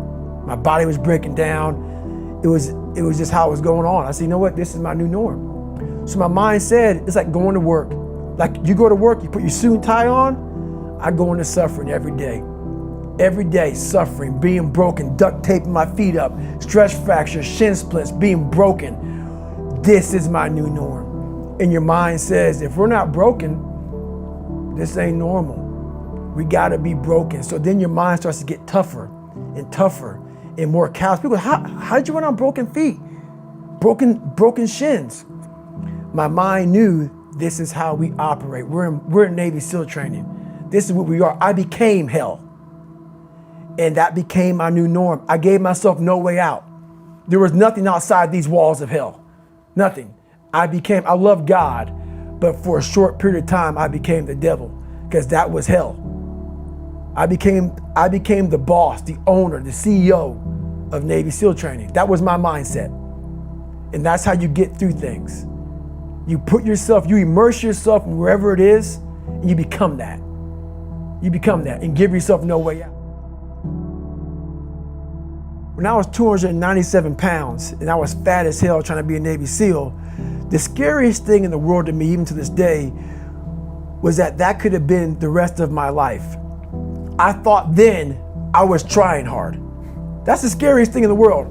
I thought then, 297 pound, working for Ecolab, spraying for cockroaches, making $1,000 a month. I thought that was me at my 100% potential. Come to find out, a few years later, I wasn't anywhere near that. 106 pounds less, graduated Navy SEAL training, went on to do all these other things. Looking back on that was me trying hard. That's why people gotta understand what is in us. We have no idea until we start trying hard. And I mean really trying hard, where you're obsessed with, hey, this is my new norm. My new norm is that, wow, this isn't always fun. It's not always meant to be fun. And that's when you know you're trying hard. People hear my story and think this guy is sadistic. I realized how the brain works. I figured out how the brain works. I'm a scared kid, and that's what gives me so much power. I had no foundation, and I built this off of just researching the mind. The feeling you get is basically invincibility. You realize that you can't do it all the time. When you need to do it, I know I can go to a place that I can live in. And when you know that you can run on broken legs and you can do certain things that a lot of people can do, but they're not willing to do, this power, this sympathetic nervous system of fight or flight, and you're fighting, it gives you this charge of energy of when you're sitting there at 3:30, 4 o'clock in the morning and you're duct taping your feet up because they're broken, and you're doing it by yourself, and you're going through arguably one of the hardest training in the world. And these guys, most of them are healthy, and you're going through it broken, and you're already at a disadvantage, but you're still there. You can feed into that and tap into that for a lot of power. But if you look at it, well, I'm broken, man. I'm not gonna make it. But if you look at it as, man, I'm broken and I'm still here, and I'm fighting, and I'm gonna find a way to get through this because I have no other place to go. It gives you a lot of power. When things start to suck really, really bad, my brain and a lot of people's brain, they don't go to your dad beating you up. Your brain says, we gotta get the out of here. This is miserable. So anger goes away a lot of times when you're suffering because your brain just says, we gotta run, we gotta go. So that anger is not popping up saying, oh, I'm gonna show them. I'm gonna show those people. No, there has to be a much deeper. When I say deeper, it has to be down to mineral soil. It has to be down to that nice mineral soil where nothing can burn. You can't burn dirt. So it has to be down that low, that literally is something in you that's at the core of your soul. But you don't find it unless you spend a lot of time with what you want to be in life. I can't give that to you. Right. You can't give it to somebody. When you find your true passion in life, and my passion for me was like, oh, I want to be, I don't give a Navy SEALs, Army, I don't give a shit. I want to serve my country. I want to be someone that I'm proud of. I want to look at myself in the mirror because I was so disappointed. That accountability mirror I talk about, I was so disappointed in what I saw every day. I wanted everybody to love David Goggins. And a lot of people did. I didn't love myself. But I knew a lot of us want to find peace first. So people say, man, you always talk about this suffering and pain and I'm at peace right now because I went through that. Right? You don't find peace first. If you do, Merry Christmas. More power to you. More power to you. I found peace on the opposite end of finding myself. And no one really finds themselves without going through trials, tribulations, suffering, accountability. And accountability is suffering. Being accountable every day for doing right for yourself, for the people next to you, it's miserable. It's hard. So, even the smallest details. If somebody tells me visualize, I go, why? Like, how does it work? Like, if you ask me to visualize, like, why does it work? Like, why should I invest my time on that versus something else? If you're asking me to use affirmations, like how specifically, why, how does it work? If you're asking me to emotionalize, well, what's happening in me that tell me I need to create these false senses of feelings? I want to know why it works. And why does it work, especially emotionalizing? I think that's something that people hear a lot. I talk a lot about embodying something, really feeling it. Yeah. But why does it work? Great question. It has to do with circuits in the brain and neurochemicals that are released.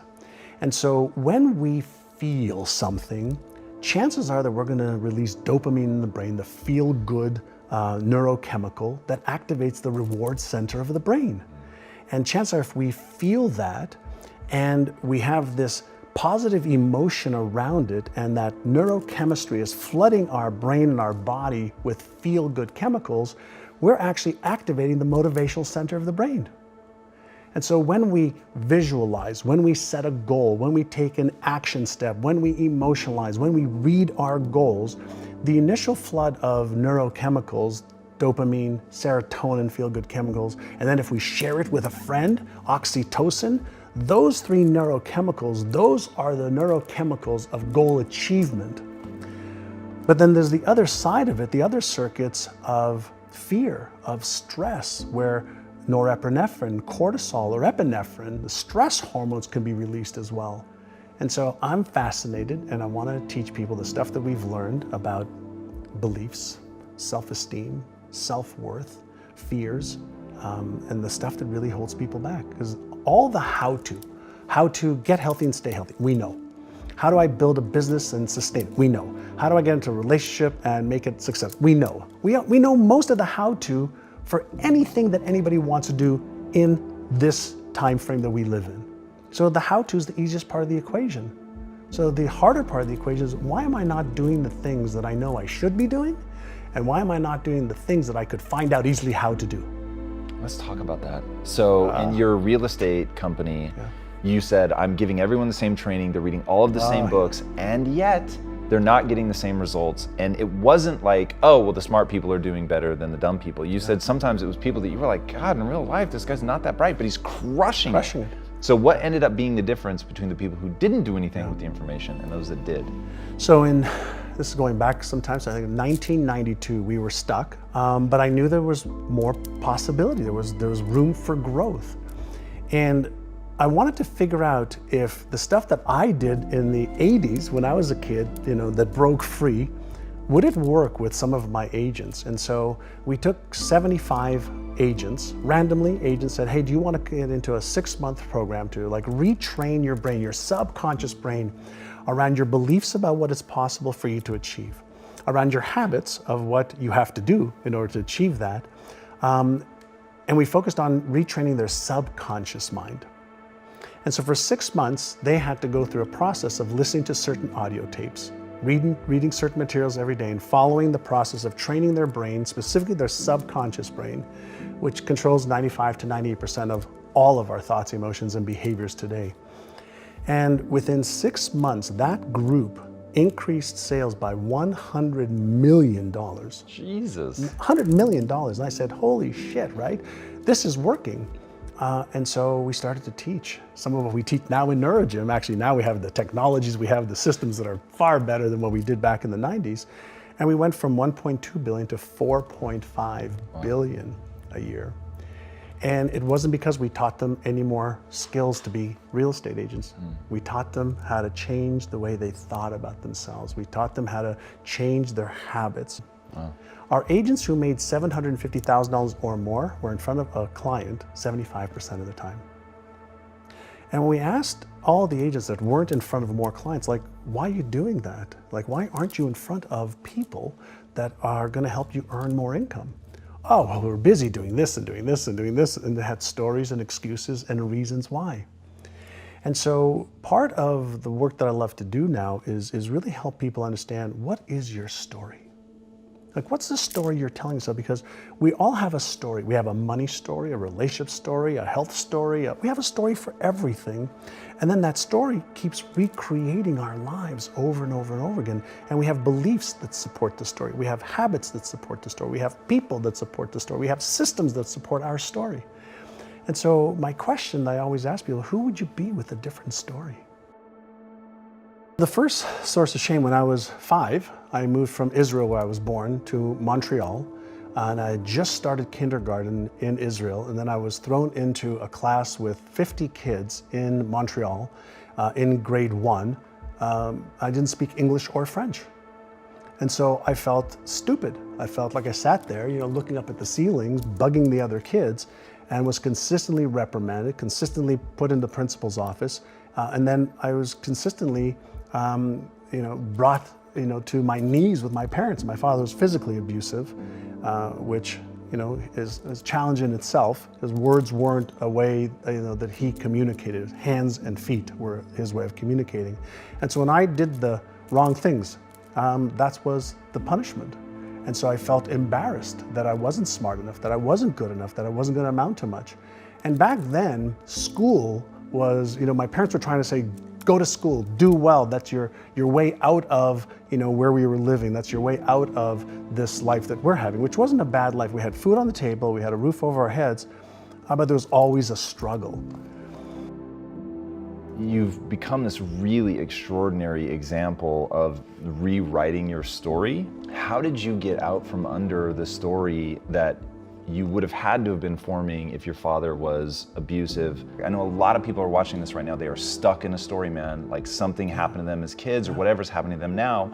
They don't know how to get out from under that story and could never conceive of having a beautiful relationship, that they've re-explored and reimagined. Yeah. When I was in my 20s, one of the things that Alan put me on a path to was personal development. Read a book a month, go to events, listen to cassette tapes back then of motivational stuff for motivation, for inspiration, for strategies, for tactics of what to do to raise your level of skill and knowledge. So I went to this event and I brought up this challenge that I had with my father. And the instructor said, when are you going to forgive him? I said, never. I'm never going to forgive him. Forgive him. There was so much pain. And the instructor said, well, if you're never going to forgive him, then you're the one taking the poison pill, hoping he's going to die or he's going to be affected. He says, you don't forgive him for him. You forgive him so you can move on. That was like aha number one. And then he said, why don't you ask your father why he did it? Whoa. Like, why was he like that? And so when I mustered up enough courage on the phone with my father, I said, Dad, like, how come you've never said, I love you? He says, well, my father never said he loved me. That's not what a man says. But you say to my sister, says, well, that's okay to say to a girl or to a woman. I said, why did you hit me so much? Why did you? He says, because you were being a bad boy. I said, but why didn't you talk to me? Like, why didn't you just talk? And he says, well, because my father hit me too. I had to put you in your place. I had to teach you the right way to stop the behavior. And it was at that moment that I realized he just didn't know better. That's what he learned, was the process to try and help me. It took 3 years. I used to call him every week. I started telling him, I love you, Dad. Hang up. I love you, Dad. Hang up. I love you, Dad. Hang up. Then one day he says to me, I love you too, boy. And then he has never not said I love you to me, my brother, or my sister since then. On my epitaphs, he lived, he loved, he gave, he had fun. I always thought that if there's a way that I could somehow use my life in a way that I can make somebody else's life a little bit easier to live, either through knowledge or understanding or love or a process, then my life has been worthwhile. And so I just want to make a difference. And I'm one of the people that doesn't believe that there's anything wrong in the world. Everything's unfolding exactly as it should. There are many things not to my taste that I don't understand, but I just want to make the journey as good as I can for as many people as I can. Don't tell people what you know. Right. Keep them poor. But unfortunately, the poor will always be amongst us because it starts up here. It's in their words, and the words become flesh. But when they say I can't afford it or I can't do that, they become what they say. And I meet so many people. I can't afford it. You think I'm made of money? My PhD dad, he says, what do you think I am, made of money? I can't afford that. And my rich dad would say, that's why he's poor. Poor people say, I can't afford it, I can't do that, I don't have time. Because it's an escape. It's an escape, you know what I mean? It's easy to say, I can't afford it. Oh, I'm too tired. Oh, I can't go to the gym. When you could go to the gym, but no, I can't. Truth is, I'm just too lazy to go to the gym. A question opens the mind, a statement closes the mind. See, when you say, I can't afford it, your mind shuts down, and you become what you say. But the thing is that we become creatures of our own habits. And until we break the habit, we don't change. Poverty is passed on. It's taught in your families. And middle class is taught in families. And so the people right now who are sitting at home, who are struggling financially or worried about money or unhappy, they may be making a lot of money, but unhappy with what they're doing, it was probably taught to you. Your superego was taught, get a job, work hard, or you'll never be rich, or the rich are evil, or whatever. If you're poor, you'll always be poor. Just like most pro athletes, they make millions of dollars, and 65% are bankrupt 5 years later. It's because they come from poor families. Now you tell them that, they get very angry at you. It's the rich fault. You guys ripped me off, and the government ripped me off. But unfortunately, it's passed down genetically. That's the frightening thing. We've got to change what we teach our kids. So I remember raising my hand when I was 9 years old, talking to my fourth grade teacher, and I said, when am I going to learn about money? She says, the love of money is the root of all evil. We don't teach money at school. I said, why not? And she couldn't answer me, and she got very flustered. She says, go ask your father. He's my boss. So my father was the head of education, PhD, all that stuff. I go home and ask him, I said, why don't we learn about money in school? And he looked at me and says, because the government doesn't let us teach that subject. The government tells us what we can teach and what we can't teach. And I thought that was strange. And I said, but aren't we going to school to learn about money? He says, no, your job is to get a job. I said, but you get a job to earn money. He goes, no, You're supposed to just get a job. And I went, no, no, no, no, no. Isn't the purpose of a job to earn money? He goes, you're correct. I said, so why don't I just learn about money? I can skip the job part, you know? And he got flustered and he said, look, if you want to learn about money, why don't you ask your best friend's father about money? So I asked him. He says, because Mike's father is an entrepreneur. And I said, what are you? He says, I'm an employee. I'm a government employee. And I went, oh, what's the difference? He says, the difference is an entrepreneur must know about money, or they're no longer entrepreneurs. And he says an employee doesn't have to know anything about money, because the government will take care of them, the company will take care of money on one condition. And that condition was he would never pay me. He says, the moment I pay you, you think like an employee. He says, that's the trap. Entrepreneurs work for free.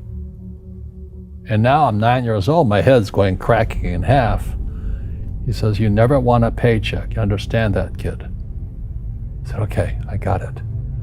And he says, well, how do I make money? He says, that's what entrepreneurs figure out. It's like a cat, you know, which comes first, a cat or the cat chasing its tail. And I said, so how do I learn about money? So he would just break out a Monopoly game board. So I would work for free. I'd pick up cigarette butts, and he had hotels and restaurants, and I would clean and do menial tasks. And as I got older, I started getting into office work and marketing and accounting, and I was an apprentice basically, but I always worked for free. He says that the moment you accept a paycheck, your brain goes dead. As long as you're hungry, you'll think. And he was a great, great teacher. You see, most teachers in school, they're out of ethics. They teach subjects they themselves don't practice. A fake teacher is somebody who just wants a job and they'll teach anything. You know, they teach how to shine shoes if you pay them more money. But they really don't know what they're teaching. For example, my calculus teacher, went to military school in New York, and I asked the teacher, I said, I'm in my third year of calculus now. I said, am I ever going to use this stuff? He goes, no. Said, why do you teach it? He says, because I get paid. I said, do you ever use it? He goes, no. And that's why, you have to, in life, one of the things I suggest to people, you got to find a real teacher versus a fake teacher. And a fake teacher is somebody who doesn't do what they teach. And a real teacher is doing what they teach every day. School systems are making our students weaker. So in school, they have these things called now trigger effects. So you can't, as a teacher, you can't say anything that might upset the student. They don't want anything that might jar their point of view. So if I went into school, I'd be thrown out because I threaten them. And to me, isn't school about opening your eyes and minds to new ideas? But that's now out of the system. So everybody's got to be PC, politically correct now. And it's killing us. It's killing the brains of our kids. They're going backwards. But in their minds, they're more enlightened. If I didn't have ideas that shook me, I wouldn't learn anything new. But now these trigger mechanisms, we're actually making our students weaker in school. My success comes from spirituality, not finance. You see, people say, well, why don't you give the poor money? So the only problem with that is it just creates more poor people. You give a man a fish, you get a lot of people who want more fish, but you teach them to fish. We're more antagonistic, more antisocial. Social media is antisocial. That's the danger part. So the reason I'm speaking on spirituality, we got to evolve. It means meditation, it means yoga, it means praying, it means going to church, whatever it takes. But you got to get back to calm and peace and meditation. One generalized principle is emergence through emergency. So when you look at the word emergency, the base word is emerge. The only way humans evolve is via emergency. And a big one's coming. And it's going to be, as we all know, our banks have ripped us off immensely. They're just a bunch of crooks. I don't know how they can live with themselves. But the bankers rip off trillions and they get bonused in billions. Nobody goes to jail. That's the sickness of our society. So that's why I write about financial education. It's almost like self-defense. It's almost like taking judo against our own government and our own banking systems and Wall Street. People who are afraid of making mistakes, like they teach in school, they don't ever grow. Because spirituality is there's good and there's bad, there's right and there's wrong, there's up and there's down. Most people only want to be right, they only want to be positive. Well, you can't have that, that's not reality. Every time I failed, it was like, good, I said, okay, what have I learned? And the average person, the reason they're poor is they haven't failed. You know, they play it so safe, they haven't made any mistakes like they taught in school. That means they don't learn anything. That's why the school system's actually fundamentally corrupt. It's anti-education. Don't make mistakes and don't ask for help. And if I didn't ask for help, I have my accountants, my attorneys, my bankers and all that. You know, I go into business like a rugby team. You know, boom, boom, and we kick butt. But the average guy is standing there, oh, I'm an A student, I'm going to do this all on myself, and a bunch of rugby players run you over, and you go, well, they're not playing fair. Yeah, well, you're playing stupid. You should have a team. You should have accountants, attorneys, and bankers and all that stuff. But that's not the game I want to play. I said, then don't play the game. So what I say to young people is, you find your game. So I'm not here to tell you don't do this, do that, don't do that, do this. I'm here to change the way you think. And if I can change the way you think, I can't help but change what you do, can I? Let me introduce you to the concept of success. Ben Franklin was a pretty smart guy, and I want to start with a quote by him. If you do tomorrow what you did today, you will get tomorrow what you got today. You want to know what that means? The average American makes between 3 and 5% more each year. That's the deal. And in today's economy, I'm not sure we're going to make the 3 to 4 to 5% next year as employees. So it takes you 20 years to double your income in America as an average person. That's the mediocrity that we're stuck in life. And then you meet people who have the uncanny ability to double their income in a year, to get promoted 5 times in a year. The ones that beat the system, the ones that conquer it. You've all seen them, haven't you? The difference between them and the ones that don't do that is that they wake up in the morning and they think differently. They understand that if I do tomorrow what I did today, I'm going to get tomorrow what I got today. You want a bigger car? How about a nice house in Tahiti? Sure, would you love a nice house in the hills? We all want better things, don't we? We all want more friends, more stuff, more money, more security, more travel, more enjoyment. If you do the same thing tomorrow that you did today, you're stuck. Stuck. And it doesn't change. And it grows a little at a time. And you get a taste of success. But it's never fast enough. It never excites you. And when it does, it's a good month, or a good 2 months, or a good 3 months. But it doesn't provide a trajectory that creates success. So the first thing I want you to think about today is I want you to wake up tomorrow and do something different. And understand if you do the same damn thing, you're stuck. Just because you did it a certain way yesterday, there's no reason to do it that way today. I want it to hit hard. That's not what drives success, you do. There's no place for patience in business. You know, patience in life means things happen slower than they could. So if you're going to be on this planet for 70 years and things happen slower than they should, at the end of 70 years, you're going to have less, aren't you? Less experiences, less time, less money, less of everything. So let's all hurry up, man, and get more out of life. If you think your life is complete, then I suggest that you're an ass. Because tomorrow always has a great opportunity in it. Your life is not complete until you close your eyes. So when you say somebody who's in a job they hate would love to be able to do this, my comment is, why the hell are you in a job you hate? Don't you have the courage to leave it? So you're in a job you hate, you're doing nothing to change it, but you'd like better.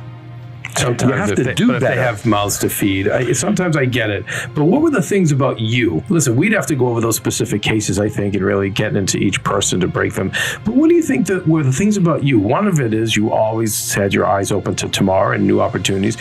What were some of the other things as part of your personality? Because there aren't many people like you, but I've seen and I'm studying more and more people where amazing things are happening at 55 and 60 and putting them on life journeys that they never thought they were going to have. And I'm seeing that you guys have a lot of the similar attributes, but what do you think? What was it about you, John? Courage. Courage. You know, the first time I went and shot a pilot for bar rescue was really hard. You think it's easy to scream at people on national television, to insult people on national television, to call you a jerk, challenge your marriage, challenge your integrity, challenge your professionalism? That's hard. That's not who I am. I don't wake up and embarrass people in front of their friends, in front of their family. Bar rescue is the hardest work I have ever done. The courage that it takes for me to go out there and do these things. The only final advice I would give you is I've lived a very unconventional life. And it's because I live my dream every day. Dreams are inspiring. Work is not. Find a dream. Dreams make this world go on. It built our whole country. And when we get in a rut as human beings is when we lose touch with our dreams. We lose the ability to fight for those dreams. So don't be an employee of Google. Live your dreams at Google. Find a way to match your dreams with the goals of your company and your own work, because there's nothing worse than when you see somebody who lost touch with their dreams. You wake up in the morning, you're failing. So you blame the president, you blame Congress, you blame Greece, blame the euro. I mean, construction industry, it's the mayor, it's the... And you wake up in the morning and you look in the mirror and you're not failing because it's the other guy's fault, or it's the economy's fault.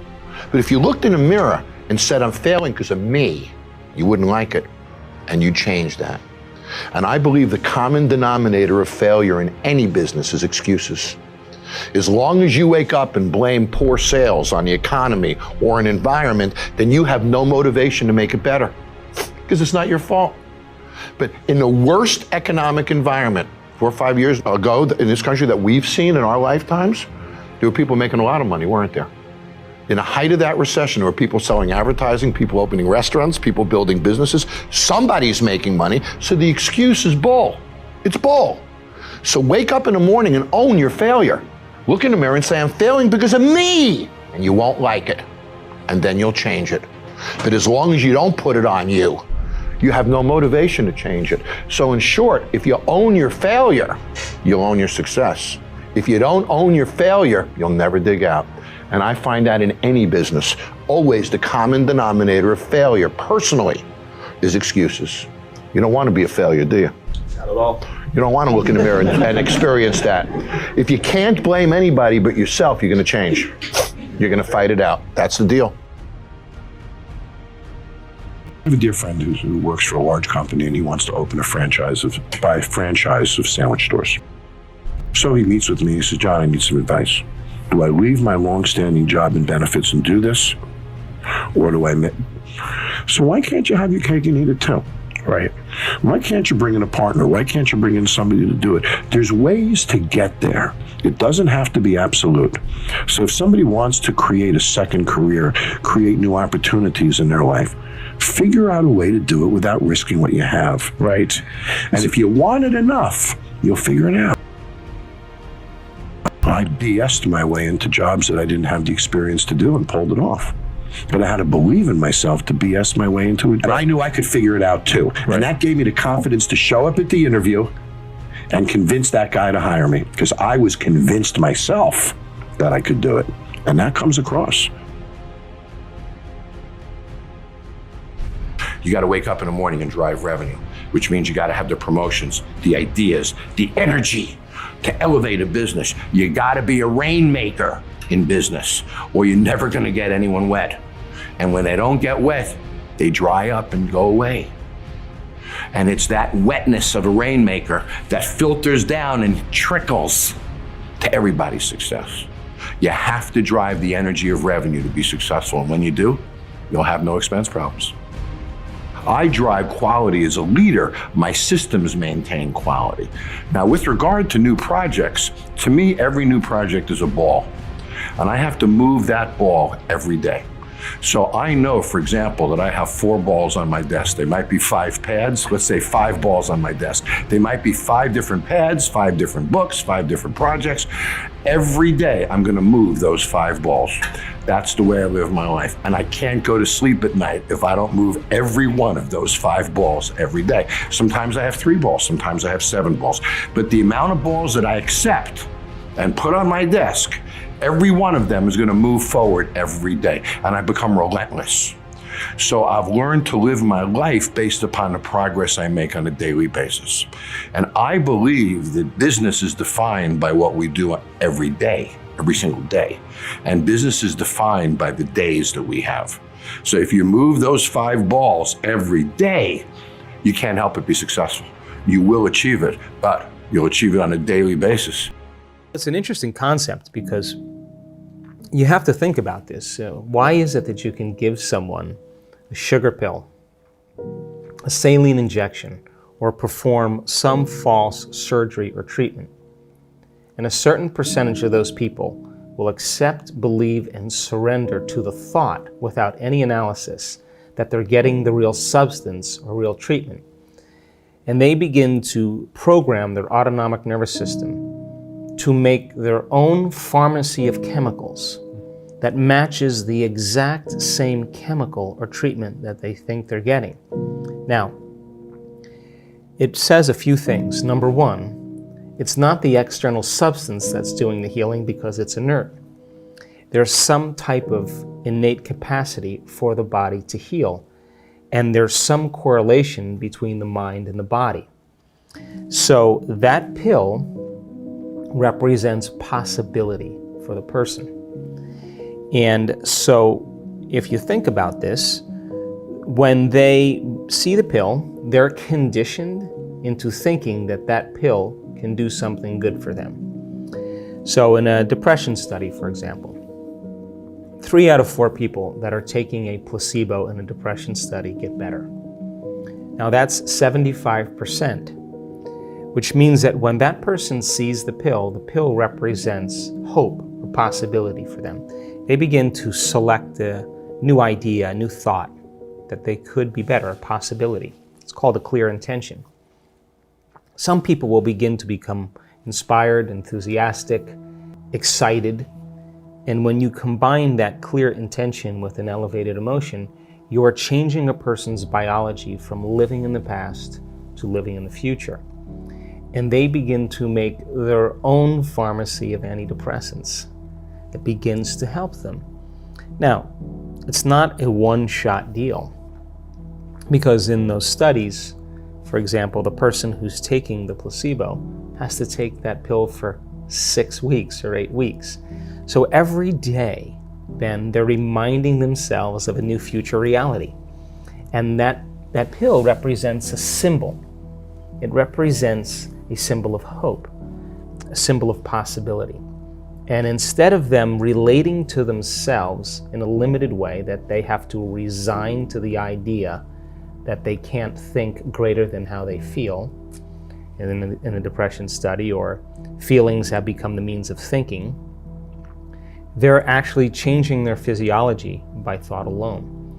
And the redundancy and the repetition of that cycle begins to select different functions in the nervous system, and your nervous system is the best pharmacy or drug producer in the world, and begins to select new genes and instruct new genes to cause a person's biology to begin to change. And if you keep knocking on the genetic door, there's a good possibility that you can program a gene or upregulate a gene to do something well and downregulate a gene to turn off. And so my interest is in understanding how the placebo works. How does it work? Once you understand how it works, will you be able to teach it? Because do you need the sugar pill in order to move into a new state of being? Or can you teach a person to select an unknown instead of a known, and continuously select that unknown and emotionally embrace that future before the event occurs, so much so that the body, as the unconscious mind, begins to believe it's living in that future reality in the present moment. And if the person does that, just like taking the placebo for 6 weeks, alters their state of being every single day, is it possible that that unknown becomes a known and they begin to change their physiology and biology just by thought alone? You better be willing to have a new experience that is no longer a wishy-washy belief. It has to be a very strong impression in your biology. It comes with an accompanying experience that then changes your biology to understand you believe something else. But that's not the end either, because then you have to question from that point, what is the next belief that helps you to understand the next thing? For example, the person in our work who, I'll use a simple example, has a very, very difficult marriage. And her marriage falls apart, her husband was abusive, and lived by the stress hormones for an extended period of time. Of course, all her energy is going for some threat in her external environment. She has no energy in her internal environment for growth and repair. No energy for long-term building projects. The body is in vigilance. It's always anxious. She's anticipating something bad happening all the time, and she's got food allergies to everything. She's allergic to her environment. She comes to the event, she does the work, it takes her 3 months, and all of a sudden, in one event, she has a breakthrough, and she's eating anything she wants. Now, she's changed her belief about her past because she's no longer saying, I am this way because of my relationship with my husband. See, because when you say, I am this way because I had an abusive father, I am this way because I had a difficult marriage, I am this way because I got fired from my job, what you're saying is, I haven't changed since that event emotionally. And so now you're viewing your future through the lens of the past. When you overcome that emotional state, a memory without the emotional charge is called wisdom. Now you're ready to create a new future, because if you're still attached to the emotion, you're still attached to the past, and you can't create a future. So all of a sudden now the person has a transformation. She has a shift. She knows that she's liberated from that anxiety. She feels it. And as a result of it, in a matter of moments, Ben, her biology reorganizes to a new mind. And now she's eating, I'm watching her eat pizza, I'm watching her eat a hamburger, she's laughing, and it's sustained. But that's not the end. Because if she's healed herself, then the next question is, I understand the physics and biology of what I've done. Is it possible if I heal myself that I can heal another person? If people are really, really believing that their astrological sign determines their destiny, then they will look for, based on their perception, the correlations that are equal to their belief system. I don't particularly believe that because I'm born at a certain time under a certain house that has anything to do with me creating the life that I want to have, right? So many people will, though, and because they do, they'll select, like, oh, I saw 11:11 on the clock. Well, you've seen 2:36 on the clock and 4:18 on the clock, but you're looking for 11:11. Well, then that's your reality, because that's where your attention is, right? So I don't subscribe to that, but I respect that, because that person is going to keep that belief until it no longer serves them, and they're either going to evolve their belief or they're not. And if they don't, so be it. But if they do, they're going to realize sooner or later it's not working for them. I have certain beliefs right now that I honestly am questioning, that I still think are limited beliefs. But in order for me to change those beliefs, I'm going to have to come out of my resting state, have to step out into the unknown and really check to see and execute in a very different way. I can tell you that there is a strong majority of people who are still taking the placebo, who are still making their changes. Because we know that, like in a Parkinson's study, you give Parkinson's patients a placebo and more than 50% of them, their intention tremors go away. But if you take those people after they're making 200 times the amount of dopamine by getting a saline injection or an injection of distilled water, they're making their own dopamine, and Parkinson's is a deficiency in dopamine. When they return back to their life and they see their caregiver and they play chess with their friends and they see their wife or sleep in the same bed or whatever it is, their personal reality is creating their personality, reminding them who they are. Their disease comes back because they're back to the same identity. And that's how strong the environment is. So our students who continue to do the work are still sustaining and producing more changes. Wow. Now that's the majority of our students because our students are committed. But we do have students that don't make it. Why? Because we're doing something that is unknown. We're doing something, not everybody is gonna make that. Like not everybody's gonna finish the mile. Not everybody's gonna make the journey to the top of the mountain. You know, it's a journey. And so we ask people then, the ones that have had chronic diseases or conditions, the majority of them, by the way, are still doing exceptionally well. Some of them have had a disease return. And what we have them do is measure. Every 3 months or 6 months, you measure. Why? Because this is not about denial. This is about knowing. So the people who have had some conditions return, we ask them to measure, and then we ask them to go at it again. And if their values aren't changing, we ask them to intervene with other medical means or whatever they need to improve. So the ones that have had the healings, though, the majority of them are still doing exceptionally well. Some of them that stop taking the placebo or they lose their job, they lose their mother, they lose their life, and they get stressed, and they go back to their old self. Well, it's a matter of time when we're going to start seeing some of those conditions return. What happens if you take a cold shower every day? The heart rate is gonna go down with 20, 30 beats a minute, 24 hours a day. That means stress is gone. If you take a couple of minutes and you make sure all the body adapts to the cold, because you know you are very warm. You're warm like a hot dog. Right. When you wake up. I go directly straight to the cold and get the biggest of reactions on my body. And within 30 seconds or something, I'm completely not feeling the cold anymore. And then 2 minutes later, I just finished it. It's okay. Doesn't need anymore. But what the importance of that in the morning is that you wake up your vascular system.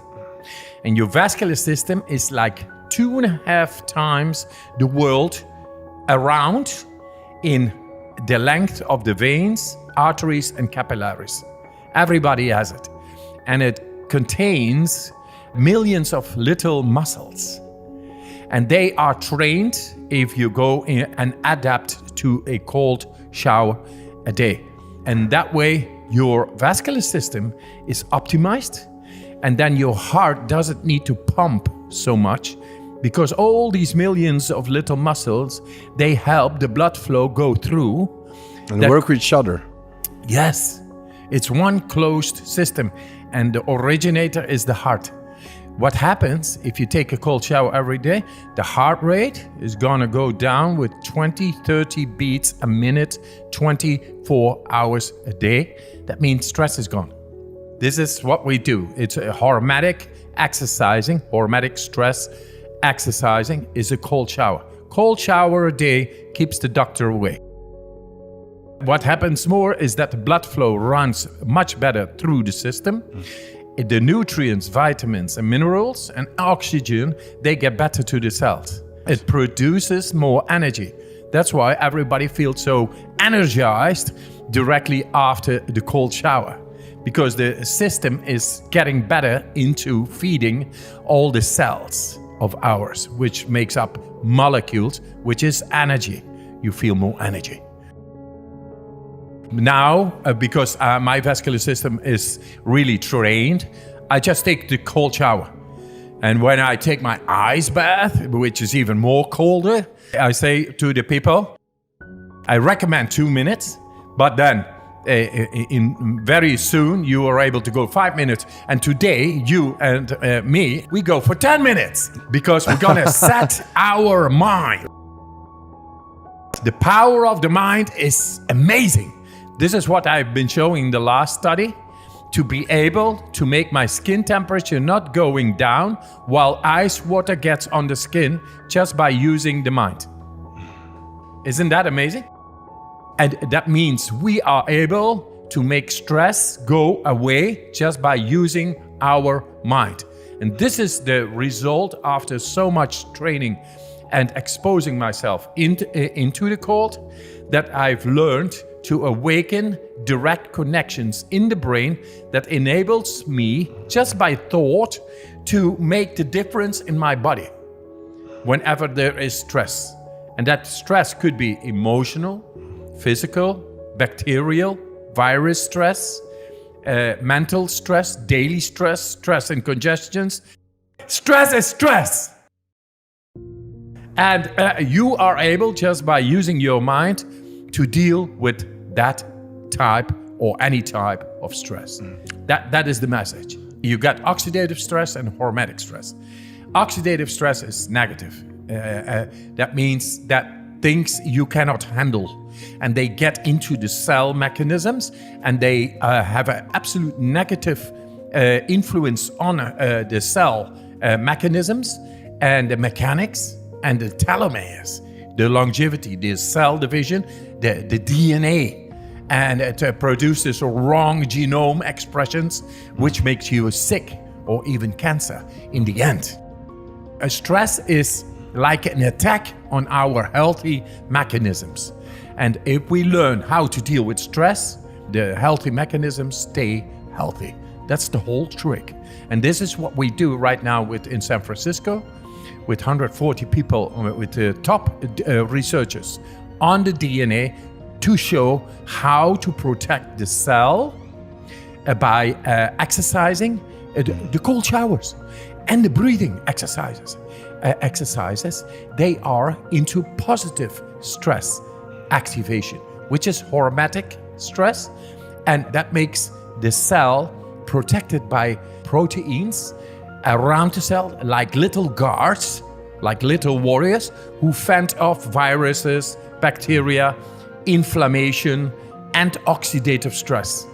So then the cell remains intact, and the healthy production of the mechanics of the cell, they are able to flourish and to keep on going. It's amazing what we found. Because of me doing a study, and I will show you the study. The first study, I was staying like 80 minutes in ice up till here. They took blood, like 36 of tubes out of my arm, while I was 80 minutes up till my neck in ice. And my core body temperature remained 37 degrees, 80 minutes long. And then they took the blood, and the blood, they injected E. coli ex vivo. So I was not there, but my blood was there. And normally you have a very violent reaction of the immune cells on the E. coli bacteria injected in the blood serum. And now there was zero reaction. They never had seen that. And then they said, can you do this when we inject you directly in your veins? I said, yeah, hey, let's try it on. I think so. But I did not become sick. I did my breathing techniques. I used my mind, and I did not become sick. I felt great. And they saw that I was influencing directly at conscious will the autonomic nervous system, thought of inaccessible in medical scientific literature, that humans are able to do that. And I was showing the contrary. So with that, they said, yeah, but you are the Iceman. You are special. You are different. You are a freak of nature. This is, with normal people, not possible. And then I told them, yes, give me people for 10 days, and I will make them able, what science is saying that is not possible with the human physiology at will, I will make them able at will to influence so deep within their bodies, and with that we will change medical literature as it is. And they said, okay, finally, they said, yes, let's do it. And we did a comparative study with 18 people there who did not train with me, and 18 people who I trained. 12 of them were randomly chosen to take part of the injection of the E. coli bacteria. And all of them, non-trained and trained. The non-trained people, they became all sick, and the trained people, after only 4 days of training, they did not become sick. And then they saw 16,134 people who had been exposed to the same experiment all became sick. And then suddenly 12 people did 100% score in one comparative study, showed not to become sick, 100% score. What I do always with people is to go to the mountains. I have a house in Poland, somewhere at the mountain slopes. And I trained the people over there every day, inside and outside, in the snow, barefoot, in shorts, going to the waterfall, and slowly but surely in 4 days climb a mountain in shorts for 5 hours in freezing temperatures and have a great time. Then when we arrived on the top of the mountain, I knew these guys are ready. Let it come. Let the injection come of the bacteria. They will show the difference. And 4 days later, they were in the hospital, got the injection, and they turned around scientific literature as it is. We are able to do so much more than has been believed by science and scientific community. And we have to bring this to the people. I remember walking across this yard on what seemed to be a random day, my head down, lost in my own world of issues, like many of you do daily. I'm almost at the center of the yard. I raised my head and Muhammad Ali was walking towards me.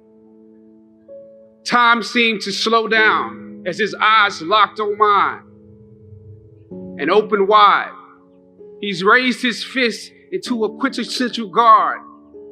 I was game to play along with him, to act as if I was a worthy opponent. What an honor to be challenged by the GOAT, the greatest of all time, for a brief moment.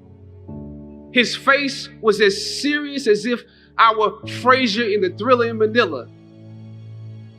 His movements were flashes of a past greater than I can imagine. His security let the joke play along for a second before they ushered him away. And I walked away floating like a butterfly. I walked away amused at him, amused at myself, amused at life for this moment that almost no one would ever believe. I walked away light, ready to take on the world. That is the magic of this place. Almost anything can happen here. Throughout ancient times, institutions of learning have been built on top of hills to convey that great struggle is required to achieve degrees of enlightenment. Each of you had your own unique difficulties with the hill. For some of you, the challenge was academics. And I want to say something to that. You know, sometimes your grades don't give a real indication of what your greatness might be. For others, it was financial. You and your family struggled to make ends meet. You had to work an extra job or two. But you're here. For a lot of you, your hardest struggle was social. Some of you never fit in. You were never as cool and as popular as you wanted to be. And it bothers you. So your social struggles here became psychological. Even though you made it up the hill, you carried the baggage of rejection with you. But you're here. Or some of you went through something traumatic. You made it to the top of the hill, but not without scars and bruises. Some of you fit in too much. You waited until the last minute to do your best work, and it's a wonder that you made it up the hill at all because you carried the baggage of too much acceptance. Most of you graduating here today struggled against one or more of the impediments or obstacles I mentioned in order to reach this hilltop. When completing a long climb, one first experiences dizziness, disorientation, and shortness of breath due to the high altitude. But once you become accustomed to the climb, your mind opens up to the tranquility of the triumph. Most of you need some realizations because right now you have some big decisions to make.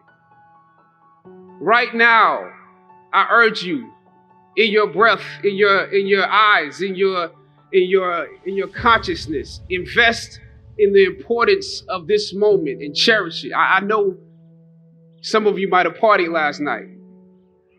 You should celebrate, but this moment is also part of that celebration. So savor the taste of your triumphs today. Don't just swallow the moment whole without digesting what has actually happened here. Look down over what you conquered and appreciate what God has brought you through.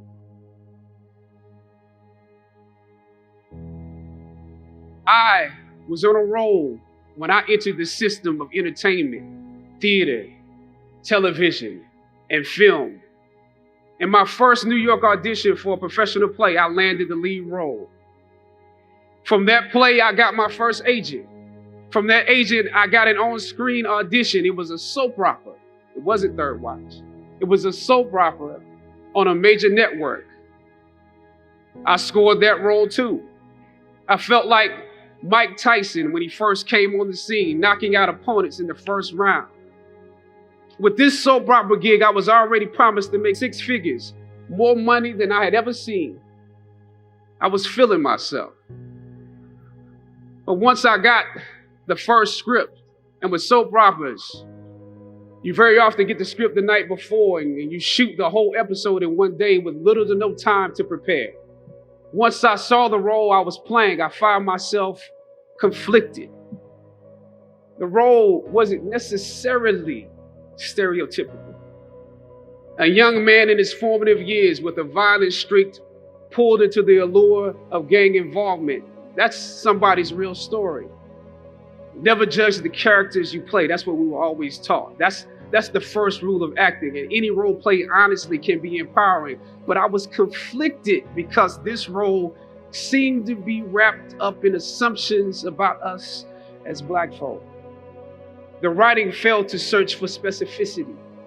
Plus, there was barely a glimpse of positivity or talent in the character, barely a glimpse of hope. I would have to make something out of nothing. I was conflicted. Howard had instilled in me a certain amount of pride, and for my taste, this role didn't live up to those standards. It was just my luck that after filming the first 2 episodes, execs of the show called me into their offices and told me how happy they were with my performance. They wanted me to be around for a long time. They said, if there was anything that I needed, just let them know. That was my opening. I decided to ask them some simple questions about the background of my character, questions that I felt were pertinent to the plot. Question number 1, where's my father? The exec answered, well, he left when you were younger. Of course. Okay. Question number 2. In this script, it alluded to my mother not being equipped to operate as a good parent. So why exactly would my little brother and I have to go into foster care? Matter of factly, he answered, well, of course, she's on heroin. That could be real, I guess. But I didn't want to assume that's what it was. If we're around here assuming that the Black characters in the show are criminals, on drugs and deadbeat parents, then that would probably be stereotypical, wouldn't it? That word stereotypical lingered. One of the execs pulled out my resume and began studying it. The other exec wore a smile, trying to live up to what they had promised me only a few moments before. If there's anything you need, just let us know. She said, as you have seen, things move really fast around here. But we are more than happy to connect you with the writers if you have suggestions. Yeah, I said, that would be great. I said, because I'm just trying to do my homework on this. I didn't know if you guys had decided on all the facts, but maybe there's some things we could come up with, some talent or gift that we can build. Maybe he's really good at math or something. He has to be active. I'm doing my best not to play this character like a victim. So you went to Howard University, huh? The exec holding my resume interrupted, peeking over the pages. Yes, I said proudly. He slid my resume back in his desk and said, thank you for your concerns. We'll be watching you. I left the office. I shot the episode I had come in to shoot on that day. Probably the best one I did out of the 3 because I got what was bothering me off my chest. I was let go from that job on the next day. Phone call from my agent. They decided to go another way. The questions that I asked set the producers on guard and perhaps paved the way for a less stereotypical portrayal for the Black actor that stepped into the role after me. As the scripture says, I planted the seed and Apollos watered it. But God kept growing. God kept it growing.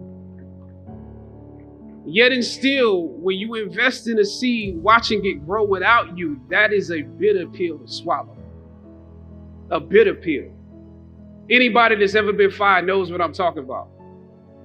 Even if you really don't want the job, when they let you go, it's like any breakup. You act like you don't care. I didn't need that damn job anyway. I didn't need them. But when you have those moments alone, you start to wonder if there was a better way to handle it. And if you could have handled it better, maybe you could help your family. And then before you know it, you're broke. And you find yourself scraping together change just so you can ride the subway so that you can get the next job. And maybe if you could book something else, that would eclipse the feeling of doubt that's building. But it seems like you can't pay them to hire you now. My agents at the time told me it might be a while before I got a job acting on screen again. But that was fine because I never wanted to act in the first place. And I definitely didn't want to be caught dead going after a fake Hollywood pipe dream. I'm more of a writer-director anyway, so forget their stories. I can tell my own stories. As conflicted as I was before I lost the job, as adamant as I was about the need to speak truth to power, I found myself even more conflicted afterwards. Sometimes you need to get knocked down before you can really figure out what your fight is and how you need to fight it. At some point, my mind reverted back to my experiences here, to the professors that challenged me and struggled against me. Finally, I thought of Ali in the middle of the yard, in his elder years, drawing from his victories and his losses. At that moment, I realized something new about the greatness of Ali and how he carried his crown. I realized that he was transferring something to me on that day. He was transferring the spirit of the fighter to me. Sometimes you need to feel the pain and sting of defeat to activate the real passion and purpose that God predestined inside of you. God says in Jeremiah, I know the plans I have for you. Plans to prosper you and not to harm you. Plans to give you hope and a future. Hear me well on this day. When you have reached the hilltop and you are deciding on next jobs, next steps, careers, further education, you would rather find purpose than a job or a career. Purpose crosses disciplines. Purpose is an essential element of you. It is the reason you are on the planet at this particular time in history. Your very existence is wrapped up in the things you are here to fulfill. Whatever you choose for a career path, remember the struggles along the way are only meant to shape you for your purpose. When I dare to challenge the system that would relegate us to victims and stereotypes with no clear historical backgrounds, no hopes or talents, When I questioned that method of portrayal, a different path opened up for me. The path to my destiny. When God has something for you, it doesn't matter who stands against it.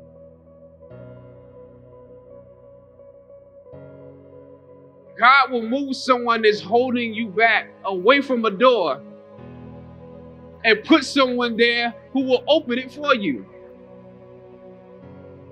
If it's meant for you,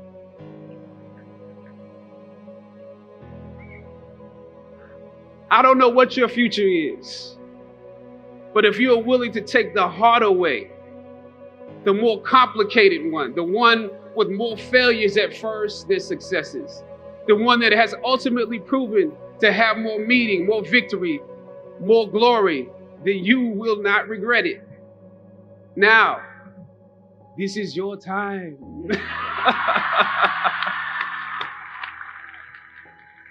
The light of new realization shines on you today. Howard's legacy is not wrapped up in the money that you will make, but the challenges that you choose to confront. As you commit to your past, press on with pride and press on with purpose. God bless you. I love you, Howard. Howard forever.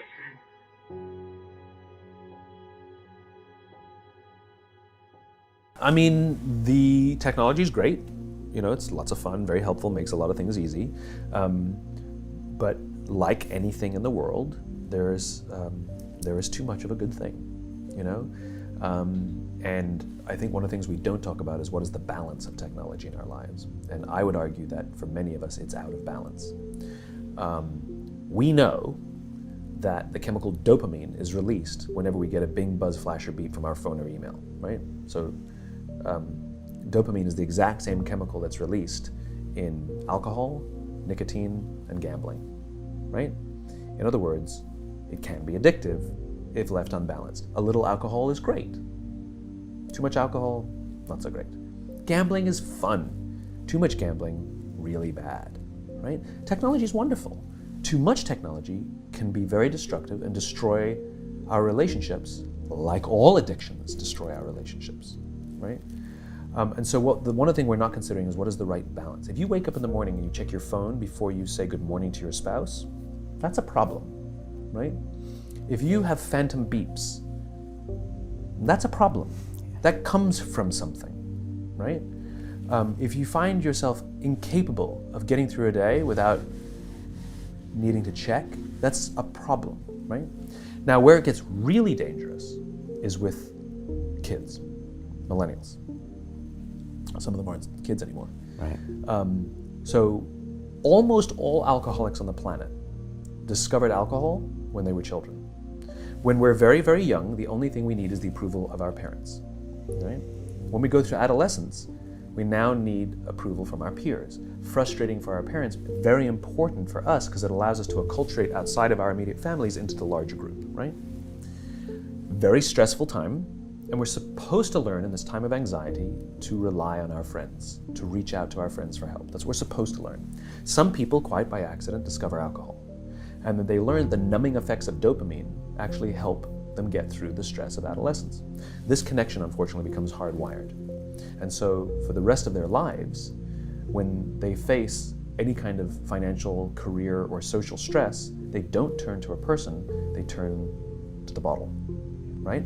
Now, we have age restrictions on alcohol, cigarettes, and gambling, because we know that an immature mind is not yet strong enough or mature enough to deal with the powers of these addicting chemicals, these addictive chemicals, right? So we put an age limit. We have no such age limit or age restriction on social media or cell phones, right? So ostensibly what we've done is we've thrown open the liquor cabinet and we've said to our adolescents, hey, I know this whole adolescent thing is really stressful, so here's the vodka, take as much as you need. That's basically what we've done. And so what we have is an entire generation that's growing up addicted.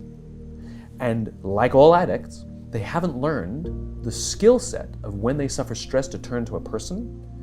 What they do is they turn to the device. And what that only does is increase senses of isolation and loneliness, and can actually destroy relationships. We've all had the experience where you're with somebody, walking down the street, in a meeting, out for dinner, whatever, and they pull out their phone and you feel like an idiot, right? Or when you're talking to them and they're going, and you're sort of like, what's the point of this? Now take an entire generation that has no memory of a time before the device. We at least can reference times before cell phones and internet and social media. We at least have a point of reference. They don't. So this is their normal, that's how they feel. So you have an entire generation growing up with addiction and an increased sense of loneliness and isolation. We're already seeing the results. We're seeing increased rates of suicide amongst this generation. We're seeing increased rates of accidental death due to overdoses amongst this generation. We're seeing increased numbers of mass homicides, largely performed by this generation. School shootings, over 70% perpetrated by kids born after the year 1984. Schools, universities are now dealing with numbers they've never dealt with before of kids requesting leaves of absence due to depression. We're already seeing it, right? We're seeing the effects of loneliness and isolation. We're seeing it, and yet we're not reacting to it. We're not doing anything about it, right? And parents are a lot to blame for this. Because parents, there are some schools who want to restrict phones in the schools, and it's the parents who demand that they keep their phones in case of emergencies. Seriously? Seriously? When was the last time the cell phone was used for an emergency? What time are you coming home? What time should we pick you up? And if there is an emergency, you call the office, and they know what classroom the kid's in, and in 5 minutes, they'll bring the kid to talk to you on the phone. Like, the old way worked just fine. Remember, we talked before about innovation. It has to solve a real human problem. What human problem exactly did we solve by compressing the 5-minute time frame? We added to the problem, we didn't solve it. So that's one huge problem.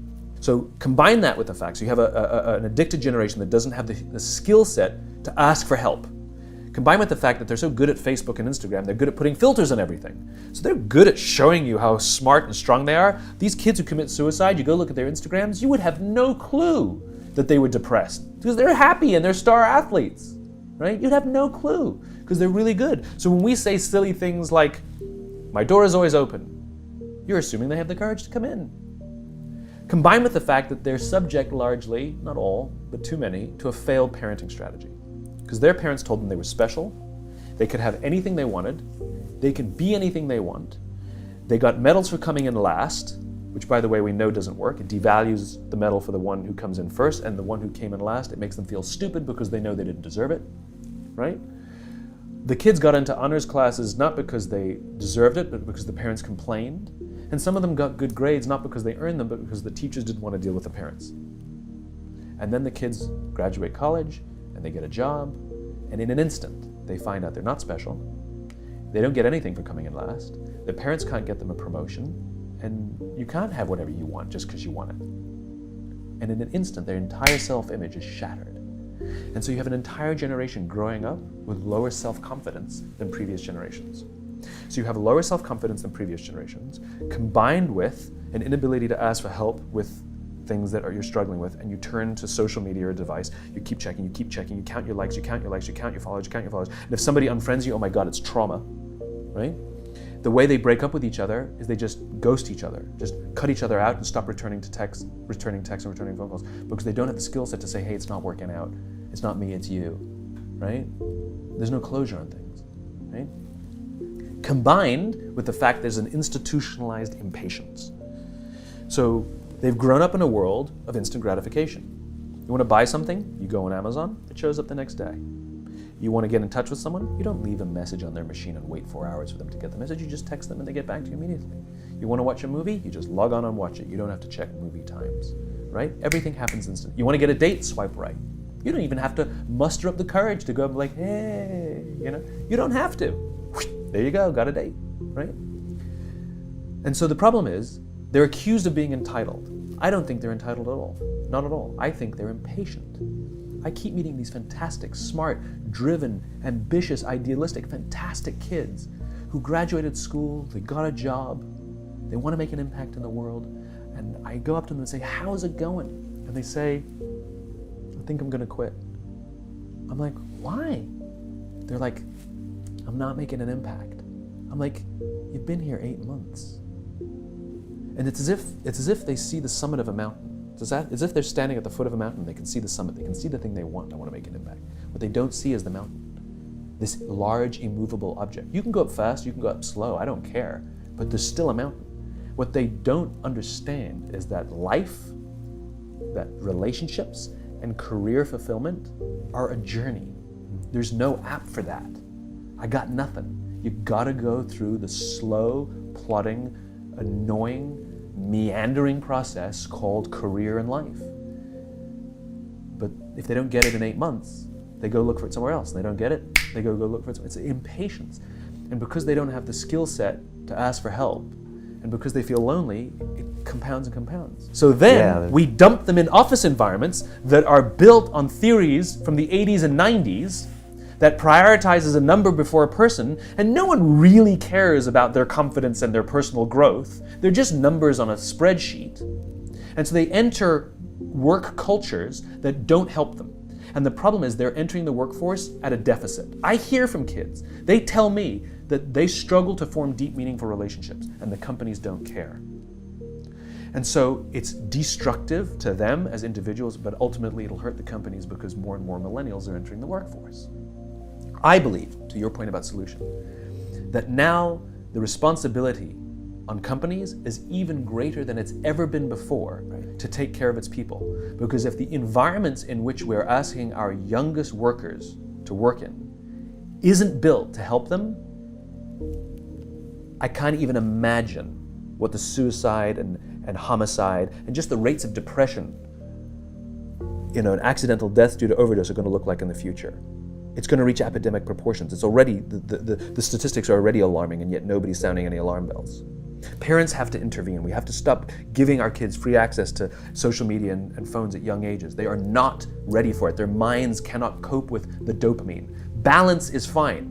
You can give a kid a phone, but they can't use it in their bedroom. They can't have it at the dinner table. They can't take it to school. They can only have it up to a certain hour, and you take it away. They're children. You can take the phone away.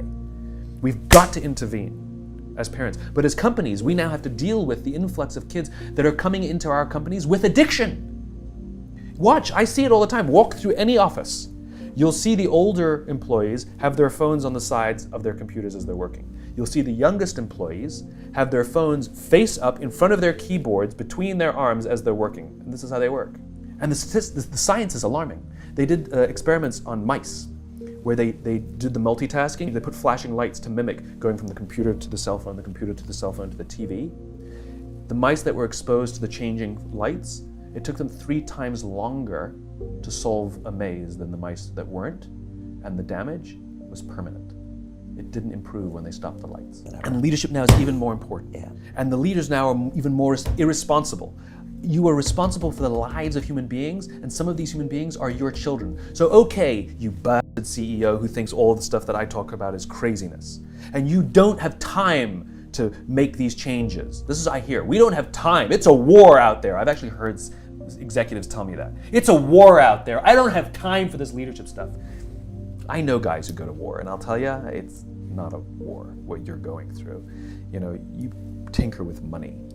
It's not a war. You do have time for this. And if it's really that way, then what were you doing when it wasn't a war? It's even more, it's what an indictment that in peaceful times, when times were good, that you weren't focusing on this stuff, right? But my point is a lot of these executives have children of this age working at other companies. And my question is, would you like those other companies? Would you like those other executives to care about the growth of your child, the confidence of your child, the career success of your child? Would you like those other companies to help your kids learn the skills of social interaction, the ability to ask for and receive help? Would you like their jobs to give that to them? Set the example. Do it for other people's children. Every single employee, 100% is someone's daughter. 100%. And if you want someone to take responsibility for the life of your children in their company, then why don't we start taking responsibility for the lives of the children in our companies? When you realize that your name, your form, and everything you see is provisional, 2 things happen. To some people, they have immediate, what we could only metaphorically call the dark night of the soul. They go into a deep depression, because everything they thought was real is no longer real, including their own name, form, body, and mind. Some people get so scared that they have a bad trip.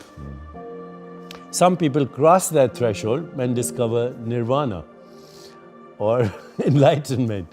And they say, wow, I thought I was squeezed into the volume of a body in the span of a lifetime, but I'm a timeless being that can morph myself into any experience, including the human experience, which is amazing. But the human experience is also that which causes existential depression. So the causes of human suffering, since you brought it up, are brought up in Eastern wisdom traditions as, number one, you suffer because you don't know who you are. You confuse yourself with your body-mind experience. Number two, you grasp and cling at experiences which are evanescent and transitory and dreamlike.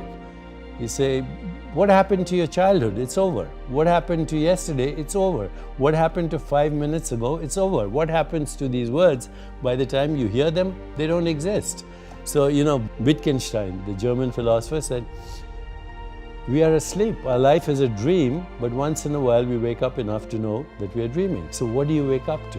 When you cross this threshold, you wake up to your true self, which is not body or mind, but the awareness in which that experience is happening. So grasping and clinging at a dream is the second cause of human suffering. The third is being afraid of anything that's unpleasant, pain, abandonment, being treated by someone not respectfully. So that's, there's aversion to certain experiences. Third cause of suffering. Fourth is identifying, which is related to it, with your ego identity. And fifth is the fear of death. Now they're all connected. They're all the same fear. And they are not knowing who you are. This is the biggest question everybody should be asking. Who am I? What am I? Am I the changing experience of this body, which is a perceptual activity? Am I the experience of the changing mind? Or the changing personality, because you don't have the same personality when you were a kid, or maybe even 10 years ago. What is it at the basis of this? When you start that reflective self-inquiry, ask yourself, who am I? What do I want? What is my purpose? What am I grateful for? Go into the stillness of meditation, you have what wisdom traditions have called revelation, revealed truth. Now, that sounds very grand. I would say just call it insight. Meditation, mindfulness, awareness of body, awareness of mind, awareness of mental space, awareness of the web of relationship, awareness with that which we call the universe. It leads you ultimately to the awareness of awareness. And when you discover that, that's nirvana. Now, everyday experience is modified consciousness. So right now what we're experiencing is what we call the waking state of consciousness. So awareness is modifying itself every time you open your eyes into this experience, right? And you call it the physical world. Now if you close your eyes, you have another state of consciousness where you don't actually experience the physical world. You experience sensations, images, thoughts, emotions, stories. It's like a dream. As soon as you close your eyes, you're experiencing, you might call it daydreaming, but there's no difference between a daydream and what you dream at night. The physical world has disappeared, there's only a mental world. Then you go deeper at night, even the mental world disappears in what we call deep sleep. Now that is the highest intelligence, by the way, because in deep sleep, there's unconscious processing going on, there's creativity going on, there are correlations being made, there are toxins being removed, there's a whole resetting of your memories and consolidation of that. So in deep sleep, even though there is no experience of a physical or a mental world, it's a very intelligent, highly correlated state in which unconscious processing is occurring. Memories are being consolidated. Imagination is being refined, etc., even though you have no conscious experience. So think of these three states metaphorically, like you would think of water becoming ice as the physical world, water as water, fluid, dreamy, water as vapor, even more dreamy and fluctuating and ambiguous and contradictory and difficult to grasp. But if you want a little bit beyond that, I'm speaking metaphorically, you'd end up with what is called the quantum vacuum, which is the fundamental ground of existence according to science. But you can do that subjectively. You can move from the physical world to the dream world, to the sleep world, and beyond to what is called fundamental consciousness, which is the source of all knowing, all experience. In wisdom traditions, it's called undifferentiated consciousness. So what is reality? What we call reality, what today's science calls reality, comes under the heading of naive realism. Einstein was a naive realist. And I'm not saying this in a derogatory fashion. It's a word in the science of philosophy. Naive realism means that the physical world exists exactly as perceived by the 5 human senses. Now, obviously, that's not true. Other species experience the world through different modes of sensory perception. The second aspect of naive realism is that the physical world, as perceived by the 5 human senses, would exist even if no one was observing it. Well, how do you prove that? And firstly, it's naive because we know that the world is more than what is perceived by the 5 human senses. So this leads us to a solution actually of the hard problem of consciousness, which is get rid of the idea that the world is physical. What we call of the world as physical, even your physical body, is a perceptual activity. And that perceptual activity for you and me is a human perceptual activity through human consciousness, not through bat consciousness, not through mosquito consciousness, not through plant consciousness. But non-dualism says, go beyond that. There is only one consciousness that is differentiating, undifferentiated consciousness, differentiating into these different species of consciousness that form a matrix of conscious beings that are collectively projecting this universe. I don't think consciousness, being formless and infinite, is subject to either birth or death. This is a vacation we are having on planet Earth right now, and so might as well enjoy it. But death is not the end of consciousness, it's the end of a certain storyline in consciousness, a certain interpretation of perceptions, images, feelings, and thoughts. It's not that I don't think about death. I ask myself, what is beyond my provisional identity? And I dwell in that, and that has a very interesting outcome, which is the outcome in every spiritual tradition. There are only 3 things that happen, by the way, in a religious or traditional experience. One is transcendence. You know that you are not an entity in space and time, that your true self is formless, infinite, unbounded, borderless, unfettered, free consciousness, number 1. Number 2, you have the emergence of what usually are referred to as Platonic truths: goodness, beauty, harmony, love, compassion, joy, equanimity. And number 3, loss of the fear of death. There's nothing more important than having those 3 experiences, and they've been part of every wisdom tradition for thousands of years. Love is not a sentiment. Love is not an emotion. Love is the ultimate truth at the heart of creation, which is unity consciousness. One consciousness differentiating into infinite modes of experience, infinite knowers, infinite modes of knowing, infinite phenomena known, all generated within the one self.